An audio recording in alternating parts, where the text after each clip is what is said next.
Welcome everyone to Tyler's Tavern. My name is Tyler. I go by SETX Tyler Yo on socials. And this is my tavern. Yeah. In the tavern, we're going to start off like we always do, introducing the patrons and what we're drinking. Their socials are also below their name. I'll start off. And I have a nice martini I made with a good little lemon twist. Ooh. It's mighty good. Also, I'm going to call out everybody who goes to bars and orders very extra dry vodka martinis. Just take a shot. That's what you want. You just want a full glass of vodka. Like, just get to the point. Let them be. It'll be cheaper too. They want a shot. I was gonna say they want a shot, but they just really like the glass. That's really what it is. They just want to be fancy. And possibly olives. I don't know. Yeah, I'm not a bar person. Most likely olives. Below me is gonna be Emily. What you It's drinking? me. I'm drinking St. Arnold's honey agave cider. Ooh. Holy shit, that sounds amazing. I know. It's in Really this good cute. It's in this shit. cute little like white and gold like can, and it's very pretty. bougie. And it's very tasty. Bougie. Next person 10 out of down normally is Colin, Mr. Addle. But he's MIA. We don't know what's going on with him, so we're hoping he's all right. The FBI maybe got he'll him. pop in later. We don't know. He's It's off since the caught record. up to- Yep, he's classified human now. Next is Mark. What you got? I have a nice hot chai latte. Ooh, I do love chai Ooh. lattes. It is my comfort drink that I would 100% drink all day, every day if I could. I feel Same. that. That's the drink that's like, I love it, and I want to drink it, and then I forget it exists, and then I get extra excited the next time I encounter it. Yeah. No, it's Well, like, and then Hey guys, big news. Oh shit. Okay, KK typed in the chat. Oh, well, at least the FBI agent that got him did. Oh shit. But I will say, I found out that there is like a coffee shop in Port Neches that one of the things on their menu is like chai latte, either hot or cold, and they put shots of espresso in it. So I'm just like, amazing. yeah, everybody, we heard back from Mr. Colin playing Chris. Give him your energy. He's in a bit. Anyway. Yep. Below him is Colton. What you got? I am drinking day-old coffee, reheated in the microwave. I With see a that little you're. bit- I see you're in character. You're like method acting right now. Yeah, we're really getting in there. Put a little bit of chocolate in there to make it not as bad, but it's still pretty bad. Not great. Sorry, doing. Do a little bit of texting. Next is Connor. I know you're excited about what you're drinking. Yeah, so on the one side, I got some water, because always hydro Hydro homies. homie. Oh, Always. I'm here with you. I'm double fisted. Always gotta have that water. But on the other side, I got for Christmas from my brother-in-law a nice bottle of Rabbit Hole Derringer whiskey. Amen, brother. And it's hold on, let me get that sip in the. It's real good. It's real smooth. Nice. And then last but not least, we have Mr. Leo Man. Agua. Hydro homies. I think this being a bar and everybody drinking is okay by how excited we get when someone gets water. I think that makes it okay, right? You gotta stay Oh, yeah. hydrated. Sure. Alright. That's what I tell myself every night. I should need to send one more little text. That's what you say every night. You gotta stay Yeah. hydrated. Yeah, no, I tell myself so long as I drink water, it's okay. Oh. Yeah, no, that's not what I was saying. Fuck deliver. Ah! So this Deliver. game takes place every Mr. Tuesday. Giorno. Usually start at 6:30. We're late because we're waiting to hear from Colin, but that has since been resolved. It's every other week. On the opposite weeks, we play Starfinder. You want to talk about that a little bit, Connor? Yeah, journey into the deep, mysterious Pariah Center in the far reaches of space in Quantum Redliners, a Starfinder campaign being put on by me, Limey Porcupine, on the alternating Tuesday from this game. Stream goes live 6:30. Game starts at 7. It's a lot of fun. High risk, high adventure, high reward. High memes. They're doing some really spooky stuff right now. A lot of bid secrets. Oh yeah, it's gonna be real juicy next session. It's gonna be real juicy. Only one player knows what happened, and all the other players are good because they didn't go back and look. To be fair, half our characters will hear it and still not know what happened. For sure. If you like that, check that out. All right. And then going to the usual shill page. If you enjoy what you see here, you follow on Twitch. We're trying to hit that affiliate. We're a little bit off from the followers, and that's free to do. On YouTube, you can go follow. You can catch all of our VODs. You can catch up on the prequel campaign that led up to this one. I do a lot of work in World Anvil in the world building, where you can see more. If you hear a term or a building or a person, you go check it out, see how they relate to the world and kind of their place in it. And then if you just want to keep up with news, we have Twitter. And on VODs, I think I'm going to make Thursdays at noon the upload time. I'm going to schedule it for that. Normally I've been trying to do it as quick as I can, but I think to set a schedule it'll be 6:30 p.m. Central Standard Time for Twitch, and then noon Central Standard Time on Thursdays for the uploads. So we're going to try to see if that schedule works out. We also opened up the Discord. There should be links in wherever you're watching if you want to come talk to some of our players or ask me questions or whatever you want to do. And then at the end of each of our streams, we have Tavern Therapy. That is where we chill and talk about what happened that session. We verbally shitpost, hopes and dreams and how we can ruin them. And those get posted on the alternate Tuesday. So that's you watch it live on Twitch, you get it a week early. Otherwise, it goes that next Thursday on YouTube. So we are going to start the recap. I apologize for this. As I told Connor and showed him, I have 44 pages of notes for this session. He do. Full pages. For entry, I'm like session 9 or 10 in. I don't think I have 44 pages of lines or 44 lines of notes for mine. Yeah. So. No, that's it. Like you don't have to worry about in session when you way over worry beforehand. But that does mean I didn't use a lot of time to narrow down the recap that I write up, so it's a little long. And y'all did a bunch of small things last time, so let's get started. Open GIMP. Yeah, get the shitpost started. Alright, last time, our party had left their previous lives to join the military of the United Shard. They'd each boarded the train to head to boot camp, and after a grueling time, were all shipped to the same place, Fort Marship in the major city of Rougeford. After arrival, it was told to these 6 that they were personally chosen for Operation Rougarou, a mission to investigate possible internal threats that could potentially threaten low magic crystal supply or the fracturing of the Shard's war as a whole. After being shown around town, the party met Chef Sebastian LeBlanc, owner of Vittles, who had been asked about his prep for the Red Bloom Festival that was coming up and said it was going terrible because all the hunters were scared of the rumors of the Rougarous, which are like swamp werewolves.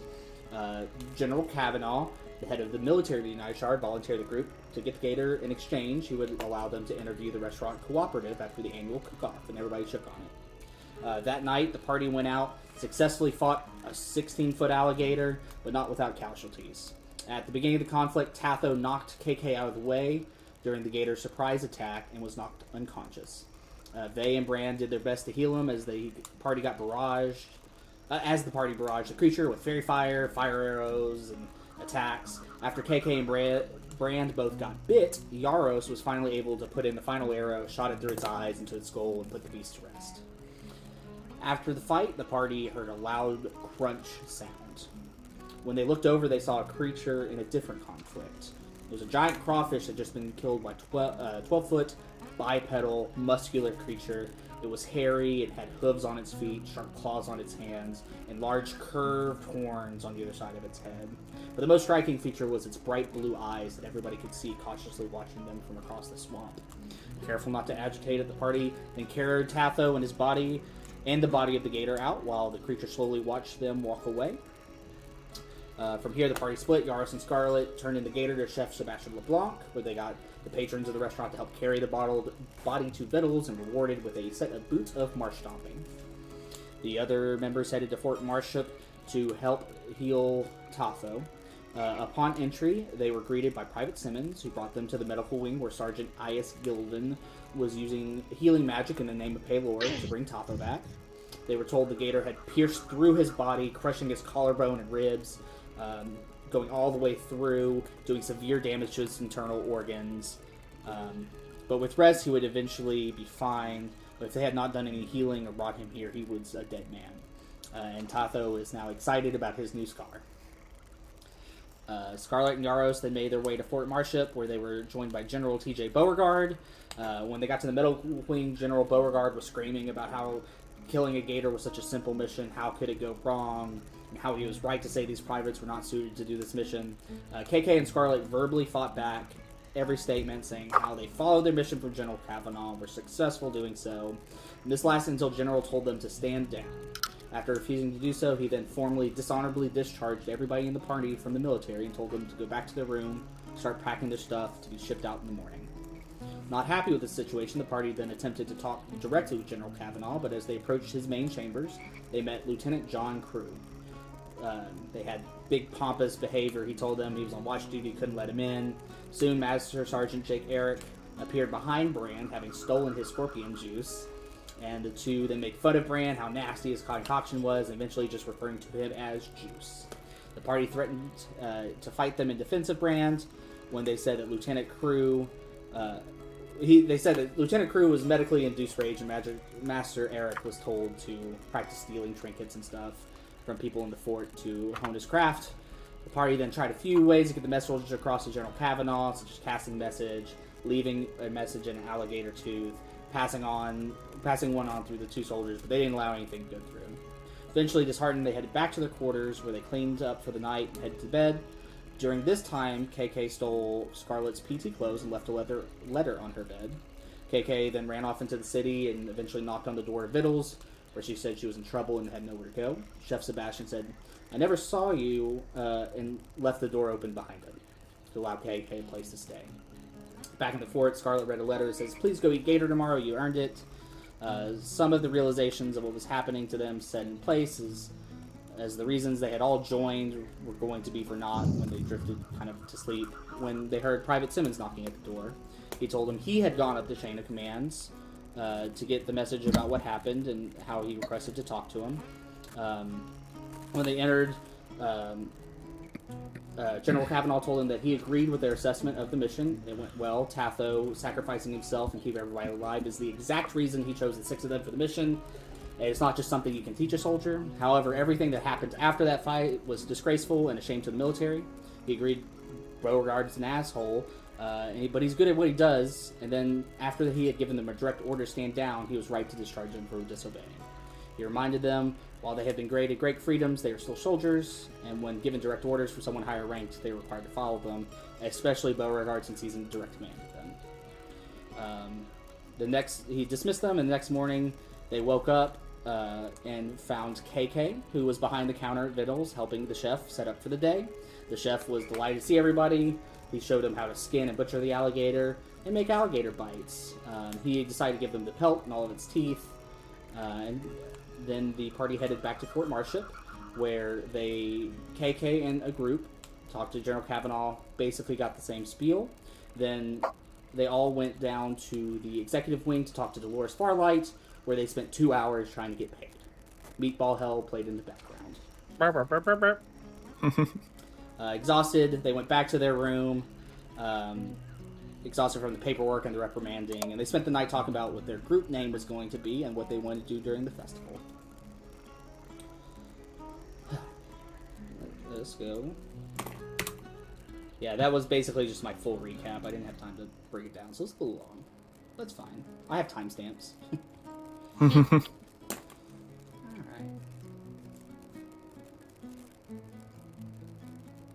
Here we go.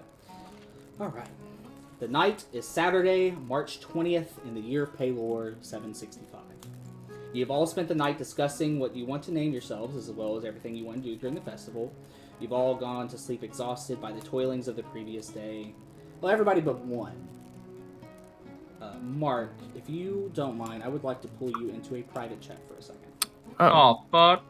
Damn. Already? Mark and all the private chats. If you guys can chill, we'll try to not make this too long. All right, let me check the mics. Mark, say something. Say something. Cool. Yeah, I'm giving up on you. Just making sure that going to this private Discord would work. Yeah.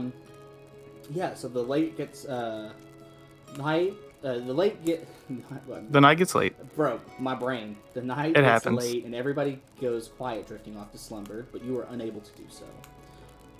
Your stomach is sour, and you have a mind-splitting headache, a migraine. You're sweating, yet you're freezing all at the same time. You take a deep breath, and you try to calm yourself as you look around the room. You see your friends quietly asleep, and you look to the windows to see the flowers that they had made. But looking out of that window, past the flowers, you see the big, bright, full moon. It's beautiful. It's mesmerizing. It engulfs your mind, and for a second you're at peace, and you no longer feel ill. That is until your chest begins burning, and you look down and feel the heirloom your father gave you burning like the sun. And you recognize this pain as your whole body begins to ache and turn into pretty severe pain. At this point, I would like to ask you, how good would Yaros be at handling and masking this pain, potentially alerting others?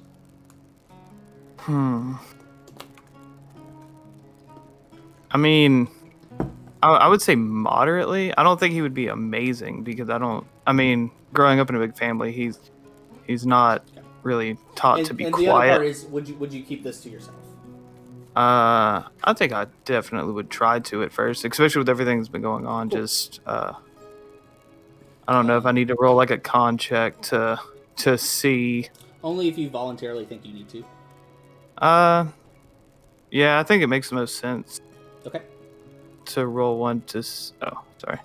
Yeah, do a con save. Let's see. Oh, save. All right, let's do. Or yeah, it'd be a con save. Do we'll say DC 15. Like you think you're pretty decent at it. Okay. Oh. Okay, 16. Yeah, you got it. You were able to keep it internal and not make enough noise to alert the others. Is looking at my chest where the heirloom was, is my skin like noticeably like abrased? Is it like a mark, like a burn? The pain is like, at first it seemed like it was a catalyst, but you're not physically being burned by the heirloom. Oh, okay. The pain gets pretty severe, and you feel your skin get inflamed kind of all over, and hair starts to rapidly grow from your skin. Your legs groan as they morph seemingly out of place. Your feet swell. The bones in your face start to shift as your entire front of your skull elongates into a snout. And you have shifted against your will. Okay. You are in total control. Yeah. So I guess from here, what would you like to do? Are you just trying to wait it out? I think you would have heard. I don't know that your dad told you exactly what shifting was. He was very cagey when he handed you the thing, and I don't know that he would have explained the whole situation. No. It's this is all new to him. He's a little panicked. What he's gonna do is, instead of, because he's already trying to keep it kind of secret, he's going to pull the covers up over his head, where just kind of like the top of his head is sticking out of the covers, so like they can see that he's there, but they don't see like any of the physical abilities of change on him. And you just try to ride out the night? Yeah. Yeah, you do so. It's really hard to sleep. You don't feel it in yourself, but as the moon goes down and dawn comes up, you get that same pain as you shift back into your body. But you were successfully able to do so. You get your long rest. There's no other real detriments. Let's go back. And go you said that was full moon, correct?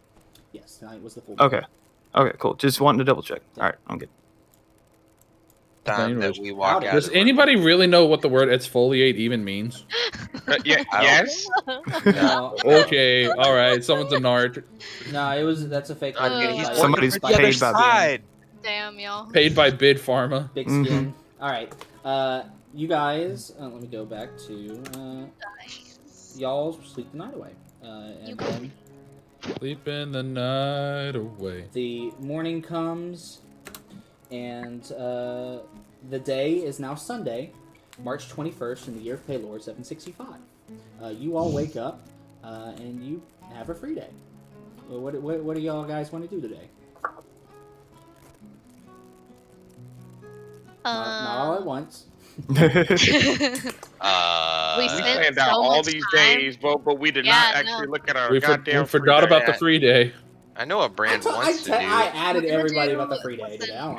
I said, and I quote, I totally forgot. I'm gonna bum it with someone. Everyone, is it okay if I go? Everyone listen, shush. We're gonna do a spa day. Oh. Together. Okay. Okay. I don't think that. No. Well, I'd like to. Nothing. I kind of want to walk around the city a little bit and just kind of get my bearings a little better. I want to do non-meme related things because we're going to be really hard at the Red Bloom Festival. We did. Yeah, let's walk around the city. Let's walk around the city together. We did get monies. Not a lot of money though. Just a little bit. Do the barbers have some sort of headquarters or secret hangout where they all chill and smoke cigarettes in the same room?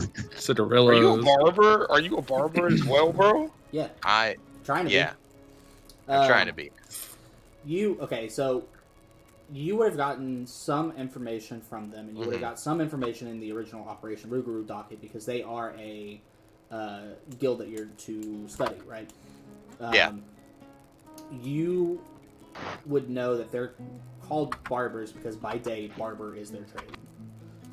And so you can go check out a few barbershops, and then I think that I'm trying to think of how they would have asked you to invite them. I would say you would most likely know where to meet them through context clues. I do just that's what Brand wants to do is go if people want to come with Brand since it's technically part of Operation Rougarou, they're more than welcome to. That sounds neat. I know that'll be fun. Emily wanted to also start to write up the mission that y'all have done so far. I don't know that they take more than like an hour or two. Do you want to kind of get everybody's words in on it? So, just for the sake of moving things along, we'll say that you guys head to the mess hall in the morning. You get your breakfast here in the fort. Emily starts to write the write-up, and she gets all the way up through the encounter with the alligator. So I guess here I would like to ask what all are you... Or no, when we turn it in, I'll ask you what all you included. We'll do it that way. So we won't do it now, we'll do it later. Yeah, when you turn it in, I'll just ask like everything that you put in it. I think that'll be simpler. But we'll say that you take the time to do that. Brand offers to go to see where he believes the barbers are. Is there any other things y'all are trying to do today? I can't even remember what all there is available. There's a lot. Everything you can imagine. It is a full ass city. The only other thing that I wanted that Scarlett would want to bring up as she's writing the report is that we can't complete the report until we've done something for all of the Guild of Plenty. Yeah, that's when you turn in the final report. Yeah, that'll be the final report. So we still need to talk to the Alcohol Brotherhood, the distributors, and the conservationists. And we'll see them on Tuesday. Our thing that we're doing all together will be with the conservationists too during the festival. You know, I do have something that I was thinking about doing. I just so you guys know, I reposted the Rougeford. Nobody can speak today. Rougeford brochure in player chat. That's everything in the city. That was like a brochure they handed you that's like it's like a travels brochure. Yeah, they're trying to sell you the city and all the things to do in it. So it's just like the list of buildings and stuff. Mm-hmm. Charles, what were you gonna say before I cut you off? I'm looking through the brochure and I'm trying to see is there any blacksmith place or anything like that. I'm looking through. But you also know that you're going there Tuesday. Ooh, that's true. So let's go ahead and head to the barbers. And you guys continue to look through that brochure. Also, did we want to? We have these alligator skins for our alligator outfits. Do we want to go get a quote for that someplace? Well, me and Brand are going to that custom clothing. Oh, is that what the plan was for the? So, well, we can get we can then. rub elbows with them and talk to them Nice. about that. We all just get alligator clothes. I'm And gonna then be you honest. also are another thing kind of on your to-do list is announce to the general what you have named yourself. He wanted by the end of the festival, but if y'all have what y'all want, y'all can also do that. Yeah. So let us go ahead. We're Colton. You have a strong feeling looking at the brochures. There's like a real big barber facility, basically, in Midtown. So I don't have an inside of the building, so we're just gonna flavor this building here. Oh, y'all are all still asleep. I fucking hate the goddamn meme that's posted. The gator and Tato probably a Rougarou. It's so good. It's so good. I like it. For those who can't see it, would you like to describe the meme? Because nobody else can. You brought it up, so you gotta talk about it. Yeah. Me? Okay. Yeah, you. So y'all know the meme of like the two white people. I think it's best. I just go ahead and say that there's like two white guys I think that are fighting in the grass, and then there's just a black guy that's sitting there just throwing up like the what's up sign. So I'm just sitting there just crouching down, and it's literally in the back. It's the gator and Tatho, and then in front. It is posing possibly a Rougarou, and it's just like, what's up, what's good? Just chilling, man. All right, so Just watching chaos ensue. your group heads up to a barber. It's a barber shop. It has like the red and white spinning sign outside. It's called the Neighborhood Barber Shop, and you guys walk in, presumably, right? Yes. You see, as soon as you walk in, this place is bustling. Every seat has someone in it, and there's even like two people kind of standing, room only, waiting. And you hear one of the barbers in the back go, "Oh, hey, we're a bit busy. It's going to be like a 2-hour wait if you're trying to do a walk-in. You know, everybody's trying to look nice for the festival." But he's like mostly just sitting there, still barbering. Yep. Actually, I'm here upon a summons, and I pull out my letter. Summons? Who summoned you to a barbershop? I'm a prospective barber. Like barber? Like a barber, yes. Huh. Here, let me finish this haircut up. I don't want to leave this halfway, and let me come see you. Do you mind if I watch? Scarlet leaves. The Scarlet leaves. Yeah, I mean it's really tight in there. So I mean, if y'all guys want to hang outside, We won't all. I we'll wait might. outside. Scarlett's probably gonna do that. Yeah, she's probably gonna wait outside. I'm gonna wait outside. And Yeah, it's just like shoulder to shoulder inside. It's just like bustling. It's just that time where big festivals coming up. Everybody's trying to look nice, especially Everyone's with trying to look hot. Yeah. I mean, do some of them look like medical patients? No. No. Okay. They You're are like, oh, completely no. normal people. I gotcha. And so you watch for a while. He's almost done. Like he has a razor blade and he's just kind of cleaning up the back of their neck. And so he goes, "All right, we'll finish up. All right, that's going to be okay. We'll clean out this bill. All right, thank you, sir." And he shakes his hand and goes, "All right, the summons." Yep. And I hand him the letter. He goes, "Oh, yeah, okay, you're Brand. Yeah, I wrote this." Oh. Damn. Damn. That was easy. Well, he's Brain's on haircut mode all day. It's weird to shift back into this. Usually we do this at nighttime. Yeah, so you joined the military. You followed the you followed the guide, huh? Yes. So how old is this guy? He is middle aged. If he was a human, he'd be about 40. Yes. I'm sorry, he is a human. Yeah, he is a pale skinned human. He's about 40 years old. Yes. Yes. You can imagine, I am down here with the children, as you've requested. Children. I'm sorry. Did he just call us children? I don't. Aren't y'all outside? Can we hear? I thought we were outside. Yeah. Oh, I thought we were Yeah. in. Oh, you're right. Never mind. I'm dumb. He goes, yeah, no, I'm glad that what little sway we have in the city could get you here. We figured that'd probably be the best way to do it. Now, kind of got a man on the inside. Yes, we heard great things about you. You did a lot of good work over there in the Shadowed Canyons. Yes, a 100% death rate. Quite good. Okay, but medicine's a little bit more complex than that, and you know that too. You helped ease a lot of people. Anyway, my manners. I'm so sorry. My name is Xavier Bennett, and he goes and shakes your hand. Yeah, and I certainly shake it back.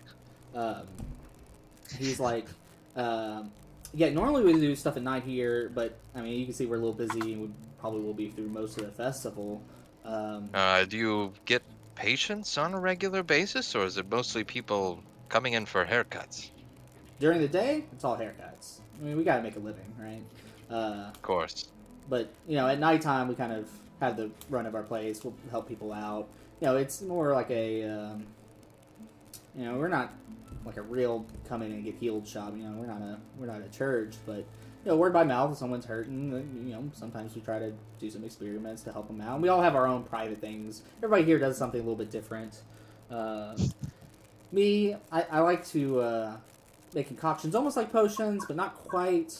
It's like a medicine. But anyway, we'll get to that later. How about you come back sometime after the festival, sometimes after hours, and we'll let you meet the boys and the girls. Of course. Boys. After the festival, then. Yeah, it was busy. I understand. Well, it was a pleasure to meet you and get to see your shop, I suppose.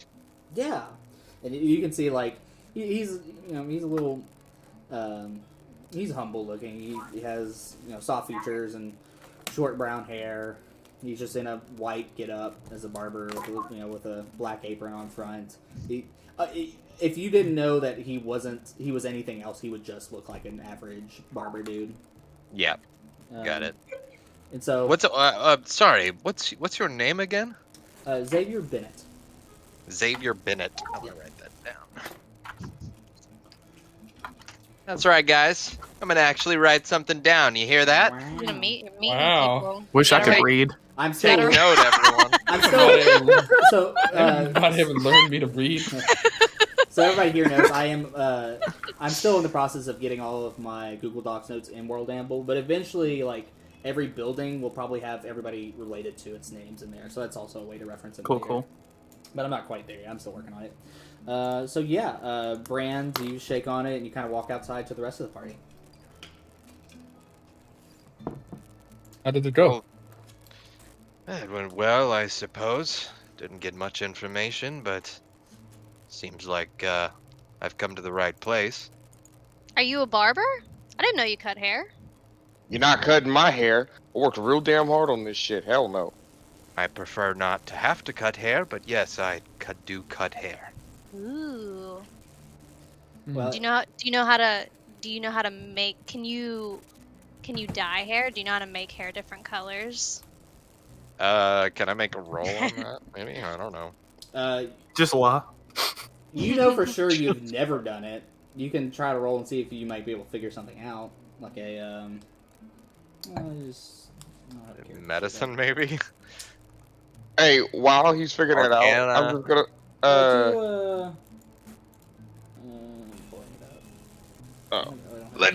let that roll happen. Let it happen.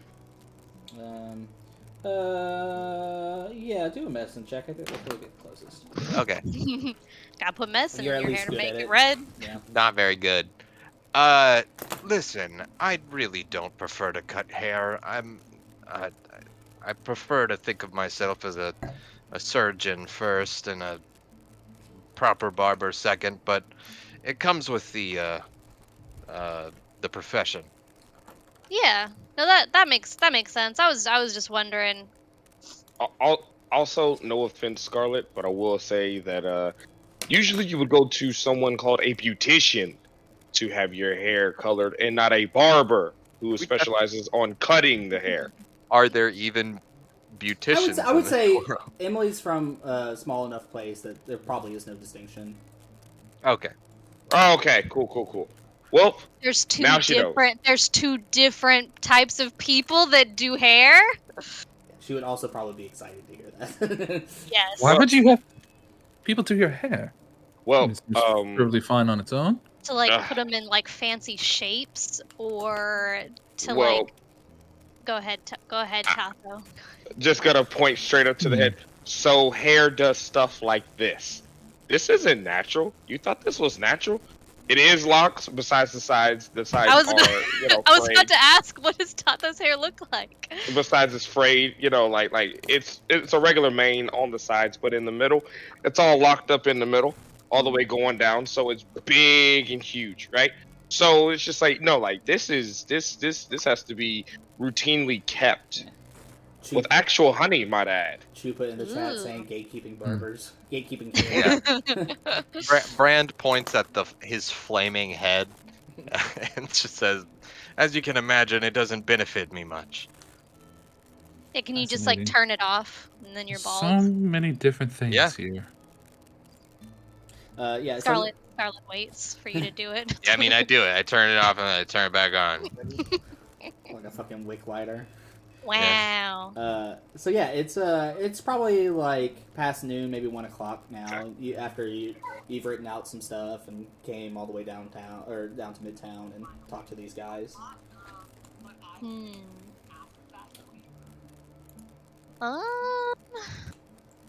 Where to next? Yeah, I mean, if y'all don't have anything to do, you can also just hang out. Hey, before. I will say this: I don't want to have this opportunity pass. But you're a fire genasi, correct, Bren? Obviously. Well, yes, of course, yes. So I have an actual question. Yeah. So, I mean, you're fire, but just sitting there just thinking about it, would a water genasi be able to freeze their hair into place? I don't think so. As you can imagine, as someone from the desert, I have not met a lot of water genasi.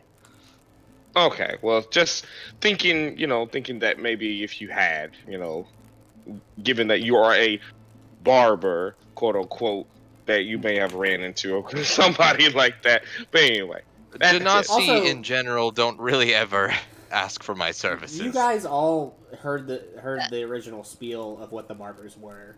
Like, I know. To you guys, yeah, okay. Yeah. Cool. So I just. Go ahead. No, it's nothing. Okay. Never mind. Yeah, so I haven't heard a lot of other things. I mean, y'all will have, quite a while ahead of you. There's things to do, but there will certainly be free time in the future as well. I've got other things I want to do, but I don't want to be the only person doing things. Well, unless anything's proposed, y'all are going to go hang out in the fort for the rest of the day. Okay. Yeah. While we're at the fort, I do want to go set some traps at the edge of the swamp. Damn. Do you have At the edge of the... The swamp? At the edge of the swamp, yeah. Do you have traps? Okay. I would like to spend the day crafting traps. Sure. Is there anything else you guys want to do before you head back to the fort? Yeah. I will say, Vay will say, this bookstore sounds interesting. We didn't have very many of those where I was growing up, so. Ooh, you haven't been in a bookstore? That sounds good. No, everything we had was written down or passed down through story. Yes, it is That's the like same in books. my village. So it's scrolls and not bound. Ah, gotcha. Seems like a good place to try to go. They have like a library here, don't they? They have a library and a bookstore. One Library. Tatho wants to go to the damn bookstore. Let's go to the bookstore. Go. So bookstore Let's do it. specifically. Let's go to the Bookstore. books. Yeah, Let's try to Old Ben's bookstore. Yeah. Get my bearings of the city. We're gonna be over here. He's hitting his bears. Oh shit. Oh shit. Do they have no teeth? Are they gummy bears? I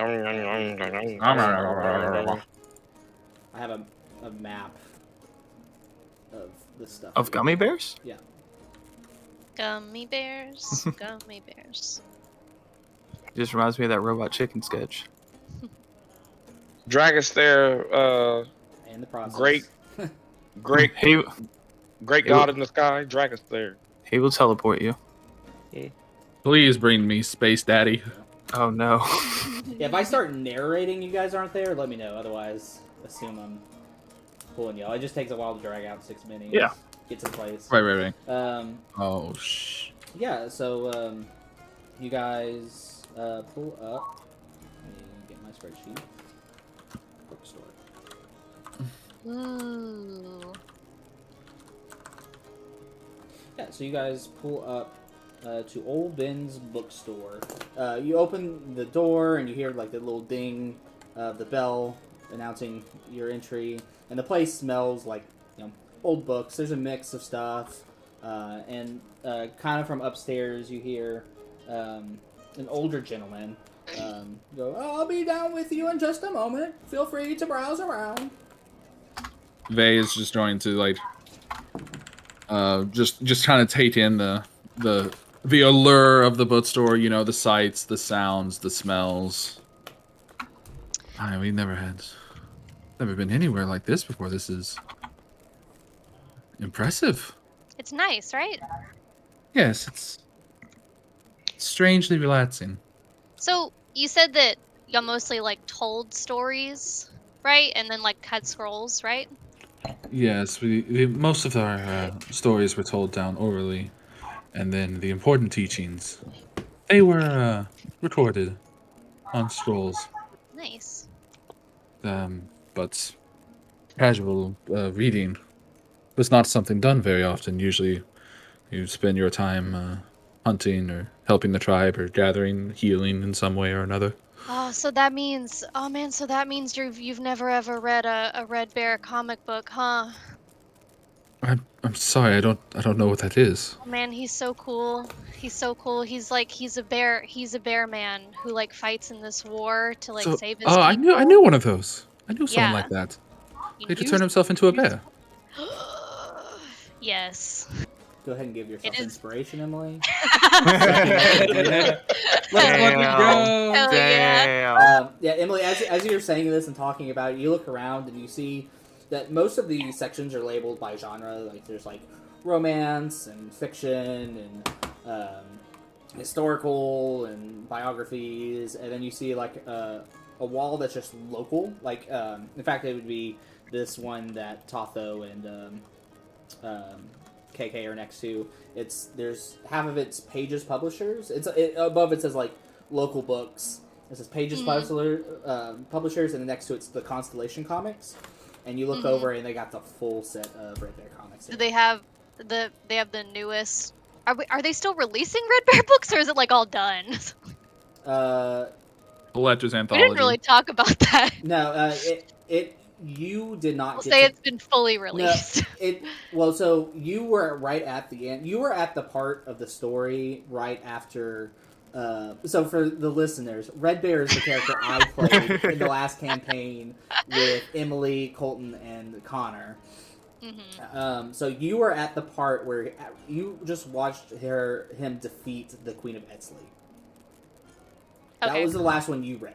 And then it really sucks. It's so like the I'm rest of the getting- series got moved to the streaming service, and like $9 a month. So yeah, so I'm definitely going to bring Vay over to the Red Bear comics And you just see start that- telling her about Red Bear. Yeah, as you're saying that, you look down and you see that there's like 5 more editions of what you've seen.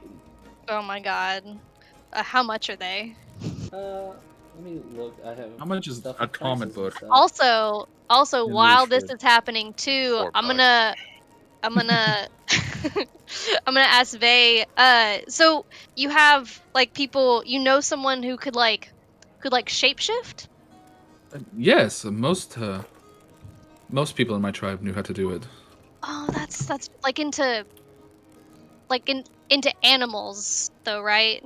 Not like other people or anything, huh? Just all the animals. ones, to my knowledge, it's just animals. That's cool. That's nifty. That's really neat. Shapeshifters, they're pretty cool. I've been meaning if do you know if there's like other kinds of shapeshifters? Because I mean, I had a friend who like knew a little bit about shapeshifters, but his tribe didn't really. They were much more like plant type people than like She'll let off a very like kind of what's the word? A very like not agitated, but kind of like, oh yeah, of course, this question, right? Because well, I was curious about that myself. You see, I was never able to transform into an animal. So well, they that's. say I mean, go ahead. they say that I might be able to change my my wild shape. We called it wild shape, and they say that there are others, but I've never seen any that don't transform into an animal. But I can't do it, so maybe there is, maybe there isn't. I don't know. I was just wondering because there's like fairy tales and stuff of like people who can like change their like they can turn into other people. I was actually gonna see if I could find something like that too, but now there's these Red Bear comics that I haven't read, so I'm definitely. Yes, I was going to ask. Do you know if a place like this would have folk tales of the land around? Oh, for sure. Like fairy tales or like history type stuff. Both, maybe urban legends. Ooh, yeah, no, totally. I would totally have something like that here. And if not here, they would definitely have it at the library, I would think. Okay, well, that sounds promising. And this Red Bear fellow does sound interesting. How much is the... Do I see the first volume? Yeah, each volume's a silver piece. A silver piece? Oh, nice. I'm definitely getting all of the ones I haven't read yet. That's definitely not new 52 Emily, price. That'd be fucking gold pieces. Emily, as you pull off each of the issues, you see that the 5th one is labeled Finale. The 5th one she doesn't own. There's 5 that she doesn't own. Right, yeah, the 5th one she doesn't own, right. Yeah, the last one of the 5 says Finale. But she doesn't own any of the 5. She owns a lot of them before those last 5. Yeah, she's read everything up to that point. And so, yep. I mean, out of character, it's, everything that happens from Etsley to the end with Queen. Yeah. She's excited. And also sad, I think, that it's going to be ending. So she's, like, excited. She goes from, like, excited to then, like, this is it. And about this time, I'm sorry, I had the thing up. And then I'll try to look around, see if I can find like a urban legend folk tales book of Rougeford. Oh yeah, or of Yorkit. Scarlet says that if you find anything about shapeshifters, let me know. Right. So you hear the guy. I'm coming. Okay.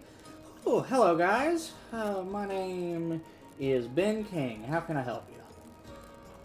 Hello. We were interested if you had anything relating to folk tales or urban legends or prophecies, fairy tales. Yes. Oh, yeah, I have a lot of fairy tale books from Woolachi. Was there anything specifically you're looking for? But you wanted stuff from here, right? From like this area. Rougeford or Yorkit as a whole. Okay, yeah, of Rougeford. Well, look, I got a couple, but you seem like some nice folks. I'll let you know. We have a resident historian that works over at the museum, and I think he has a few books at the library next door that might do you a little bit better than kind of the stuff I got here. Oh yeah, I told you the library would definitely have it. Thank you. Do you happen to have anything on let's start shapeshifters? Yeah. Oh yeah. Well. Any novels, fantasy novels, or yeah, definitely fake, not real stuff. Yeah, I have this book, and he walks over to the romance category. It's like, fucking Twilight. I have the Changing Faces of Love.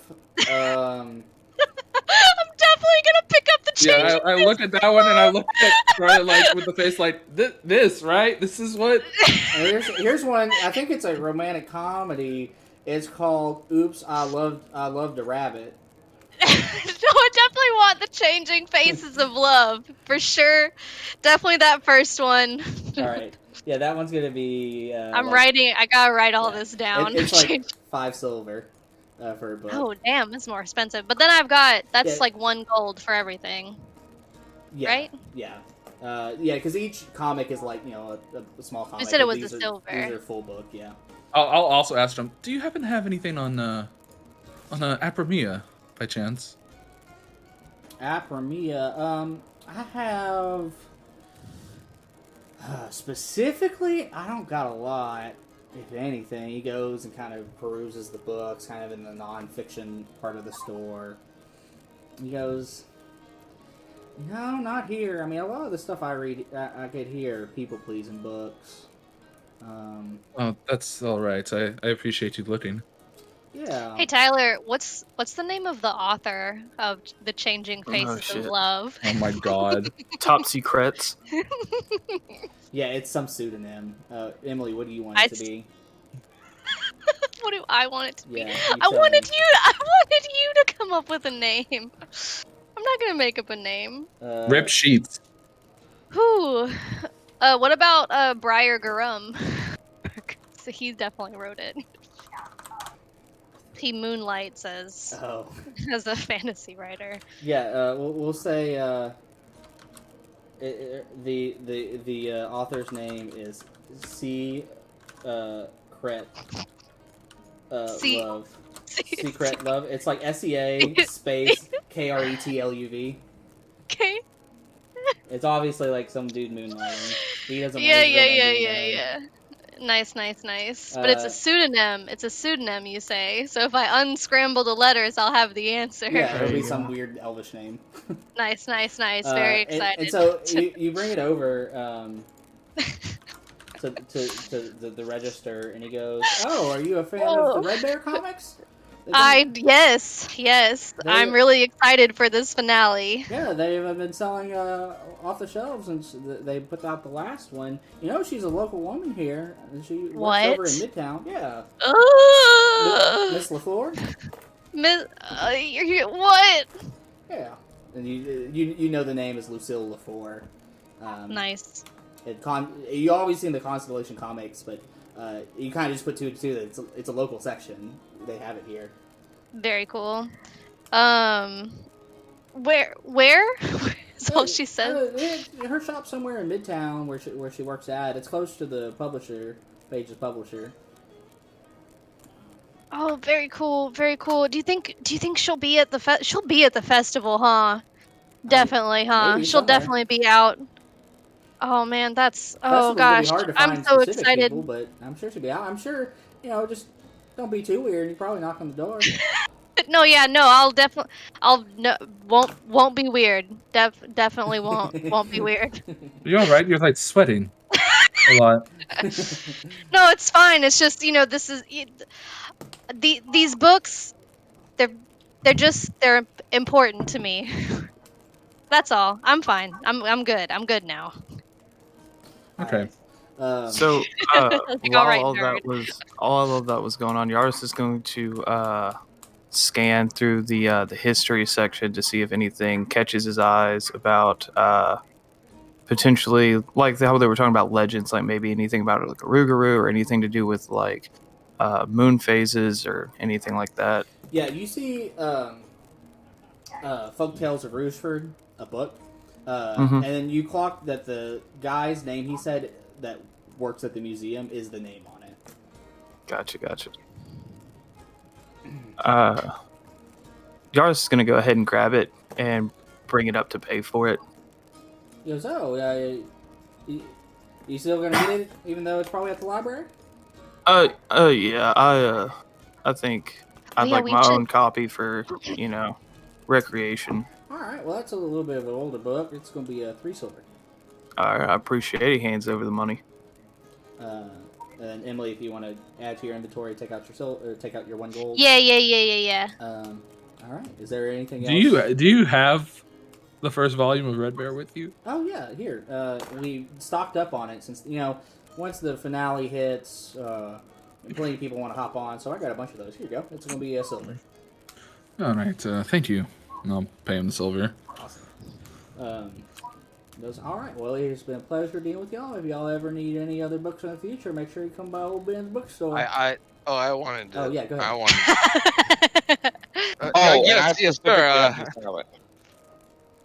I wanted to browse for some just medicine books, any sort of general medicine study of any kind. You see it's almost like a trap. So, okay, hear me out. You're at HEB, and they have the pamphlets when you check out of, like, plants of Southeast Texas, and it shows, like, what they are and, like, some of their uses. So it's a small little book like that that's like, oh, here's this plant. Some people use it for this. But it's incredibly basic. It's not, like, in detail notes or anything. I flipped through it, and then I audibly say, bullshit. Damn. Garbage. There's some stuff in there you don't know, because there's some plants here that obviously they don't have in the desert, but it's just not detailed. All of the plants. Natives use this for swelling, with no other notes. Oh, I gotcha. Okay. I do not buy those. Okay. I scoff at them, and then put them back on the shelf. Scarlet. Well, I was gonna just say Scarlet will tell Bran. She'll be like, I bet they have good stuff at the library. Yeah, as you all look around, like he said, this is a pop book shop. Like these have new releases and the big popular books and. Gotcha. This is where you get your smut. Yeah, old weird books wouldn't be here; it'd be at the library. But new books would definitely be here and not the library. They kind of serve different purposes, different audiences. Totho, is there anything you're looking for in here? I definitely will. Well, first of all, I want to pipe up to say that that first issue definitely is not a first print. Am I correct? Yes. No, he said it wasn't a first print. Okay. He said that we just got a bunch of these in. Okay. Is there any way that where would I be able to find the first print of this comic book? Oh man, this book's. I mean, it's been. There's publishing this for 3 years. There's man. You have to go find one or get a collector or something. Noted. It's kind of embarrassing. He's gonna make sure that everyone's kind of backed away. It's kind of embarrassing. I'm a little bit hard of reading. Is there any books around here that could help with that? And maybe some arithmetic books too, to kind of practice up on that. Strong body, but could always use a stronger mind. You know what I mean? He leans over, while they're all talking about the Red Bear comics over there, and he goes, "Look, there's no shame in wanting to be better yourself. Here, take these for your charge." And he kind of he goes, "Stand right here," and he kind of goes behind a bookcase where nobody is and walks out. And it's a he has a second, third grade level math book and one about reading, helping reading sentences and stuff and words. He goes, "Take these free of charge. When you get good at reading, come buy a book." Thank you. Actually, thank you. Yeah, I'm sure we're gonna have something that'll interest you. And I'm just gonna take it, and we have our coats on, right?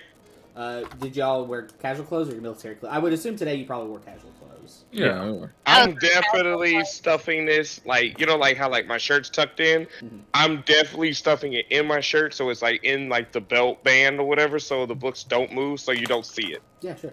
Can you do a sleight of hand check? Oh, sleight of hand check, absolutely. Let's roll. Let's see it. Nat 1. Let's go, baby.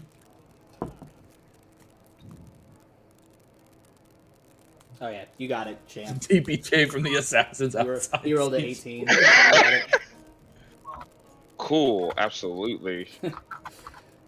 The student check. Oh, so Tefo, wholesome. did you Makes the do anything? TPK from the assassins outside seem worse. All right. So Hey, what was the name of the author's of the Red Bear comics again? I wrote it down, but it was... Her name was Lucille LaFleur. Okay. Thanks. Fancy. Fucking Mark and chat. So Chupa says, so wholesome. Makes a TPK from the assassins outside seem worse. Then Mark's ass says, especially when you learn they said it top of the letter to warn him he couldn't read. Oh my god. Got his ass. Alright. So I think y'all have all mostly finished up here. It is late evening by this point. You've spent quite a bit of time getting over here and moving.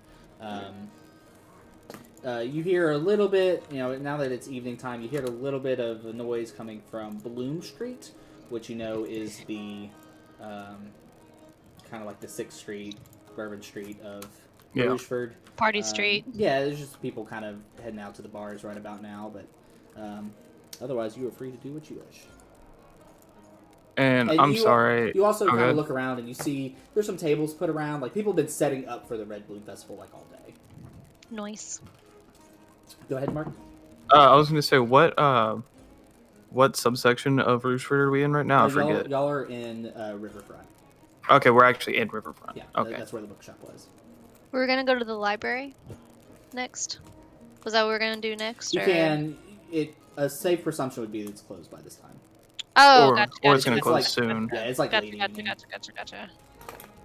Another time. Yeah. And that's very disrespectful to people that are closing. I mean, true that. With the Red Bloom Festival, I think most of the time I'm going to set the precedence that y'all can do like 2 major things in like a day. Unless it makes sense not to otherwise. Yeah. Alright. With nothing else, y'all head back to Capitol Row, to Fort Marcia. We get our books and then we head home. Like good childrens. Yeah, y'all did good today. You didn't get fired or nothing. We got books. We behaved ourselves. Too bad the books are poisoned. The books are bombs! Ah! Oh. Oh my god! That was the saddest Connor. I said no. Oh, I thought you said... I thought you just said It was very sad. All the sad. Not the books. Scarlett's definitely excited that Vey is gonna start on her Red Bear journey. Yeah, y'all talk about it tonight. No spoilies. Yeah, you do the thing of you're trying to talk around everything about why the book's cool, but you can't talk about anything in the book because it's a spoiler. Like, you'll just have to read it. I can't tell you yet. You'll just have to read it. All right, I'm going to read it, please. Yes. I promise. So yeah, anybody who got a book probably reads through it in the night. Emily gets through the first of 5 chapters. Well, unless you're so she's marathon. Well, listen. No long rest. Point of exhaustion. Okay, I updated it. It looks way better now. She's gonna try and save some Red Bear since she knows it's ending soon. So she takes the Red Bear comics a little bit slow now. There we go. Now that's the better version. I wanted to say that that I wanted you to tell me a little bit about the changing faces of love. Because she's gonna start reading it, and I want you to tell me about the changing faces of love. Tyler, just like what is the inside flap read? What is this about? Tyler, listen. This is the most important moment of world building hey guys, that you have at your disposal. I gotta go. Oh man.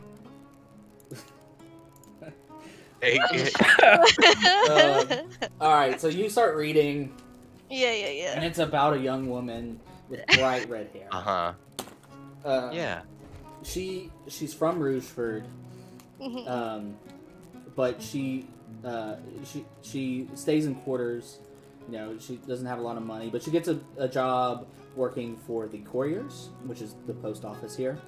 And she has to take a very special package to Apramia, which is very strange, and she doesn't know why. And then as she's riding the horse, the carriage, and the thing, making post haste, she sees a striking wolf Oh my off god. to the side, and it catches Oh, her no. eye with the striking eyes. And as she's going, a storm starts to roll in. And the horse is going, and it slides in some mud and kind of like runs to the side, and so the horse. Yeah, the horse hurts its legs, and the carriage tumbles. And at that point, she's in the middle of nowhere in a shard full of people who don't like people like her. Because they're all, druids, get off my land. And that's when you hear a howl in the distance. In real life, or no, the character in the book. Yeah. Gotcha. And this is where you decide to end it. Okay, and we'll find out next time. Yeah. Next session, you'll have more. You'll have 2 more weeks of the to change. I'm gonna have to write a whole fucking book. All right. But what about the sequel? Oh, Look. TLDR, just copy paste the 50 Shades of Grey books. No, Lucille wrote the Red Bear books. The guy who wrote Changing Faces of Love is called Secret Love. Secret Love. God damn it. Yeah, it's Secret Love. God damn it. That's his name. Connor, you read your first issue of the Red Bear comics, and it's labeled prequel, and it tells the story of Red Bear, a person who had a mother and a father who was from a oppressed village that was pushed up to the mountains, left to starve.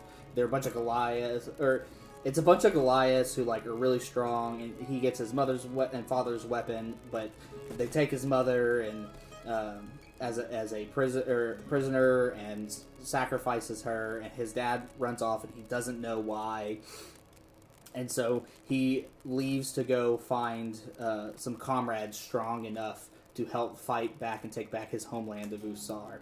Except in this comic, he's also a bear. Okay. It doesn't make any sense that everybody else is a Goliath, but he is a bear. A literal red bear.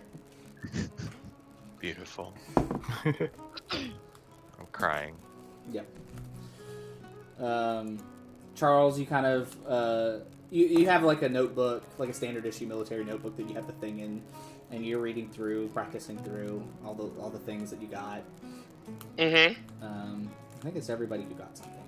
So you guys drift off into sleep. Eventually, you're all up reading, and when Scarlet gets to the point where she wants to save the next part for a good day, she goes, blows out the candles, and everybody goes to bed.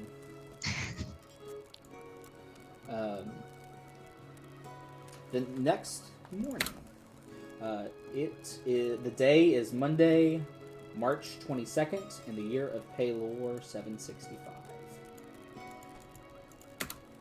You wake up to a knocking on your door. Yaros will get up and go kind of crack the door open to see who it is. Yeah, it's General Kavanaugh. He is dressed to the nines and full regalia, lots of shiny medals off of his chest. He goes, hot. He goes, everything, man. He goes, good morning. I figured since we were all heading to the same place, I would come here and personally walk with you guys up to the roof for the parade. Yeah. Please wear your uniforms this morning, but after that, it's really dealer's choice. Although it might be wise to meet people in your civilian clothes, given the nature of the mission. Right. Sir, yes, sir. And Scarlet goes to go put on her uniform, wherever it is that we do change in like that. Yeah, there's there'd be a wardrobe changing partition. Oh man, we got a walk-in closet? No, Oh wait, no, you said a partition. Yeah. I let my fantasy get away from me a little bit, that we maybe had a walk-in closet. No, it basically looks like here. You have a standing wardrobe. Gotcha. And then you have your chest. But there's also the restrooms. If you wanted privacy, you could easily do it that way. I dye my hair in the sink and the. Yeah, and then the next lady goes, "Who turned the sink blue?" It was me. So he goes, well, as y'all are getting ready, have y'all decided on a name for yourselves? I think so. I believe Huh, we guys? Yes. No. We must have talked about it last night or the night before. What is it? I'd like to hear. Scroll up in this. We are the. Yeah, scroll up, maybe. Yeah. Who can get? We who are can the get there first? suspicious and questionable ulterior activities division. Oh, okay, that makes sense. So, okay, investigative industry into some things. I think this very well describes what you guys are doing. I think we can make that happen. And I believe Totho, someone here, suggested calling us investigators. Investigators. Like that's Investigators. So that would be like your squadron within the branch. Yeah. Okay. Yes. I'm guessing there's probably an alligator analogy in there somewhere. I mean, it's there when you want to see it. Yeah. I'm sure after what you did with Chef, y'all could probably get some gator skin something. And we definitely got a gator skin hookup for sure now. Speaking of wanting to see, you want to see these nasty ass scars, baby? She's just gonna lift up your shirt. That's hell yeah. That's gross. Immediately blushes. That's nasty. Immediately blushes. Feet red. It looks like it hurts. Nah, it don't hurt no more, man. The only thing you get is maybe a little bit of night terrors of being flung around like a rag doll, but you get through them.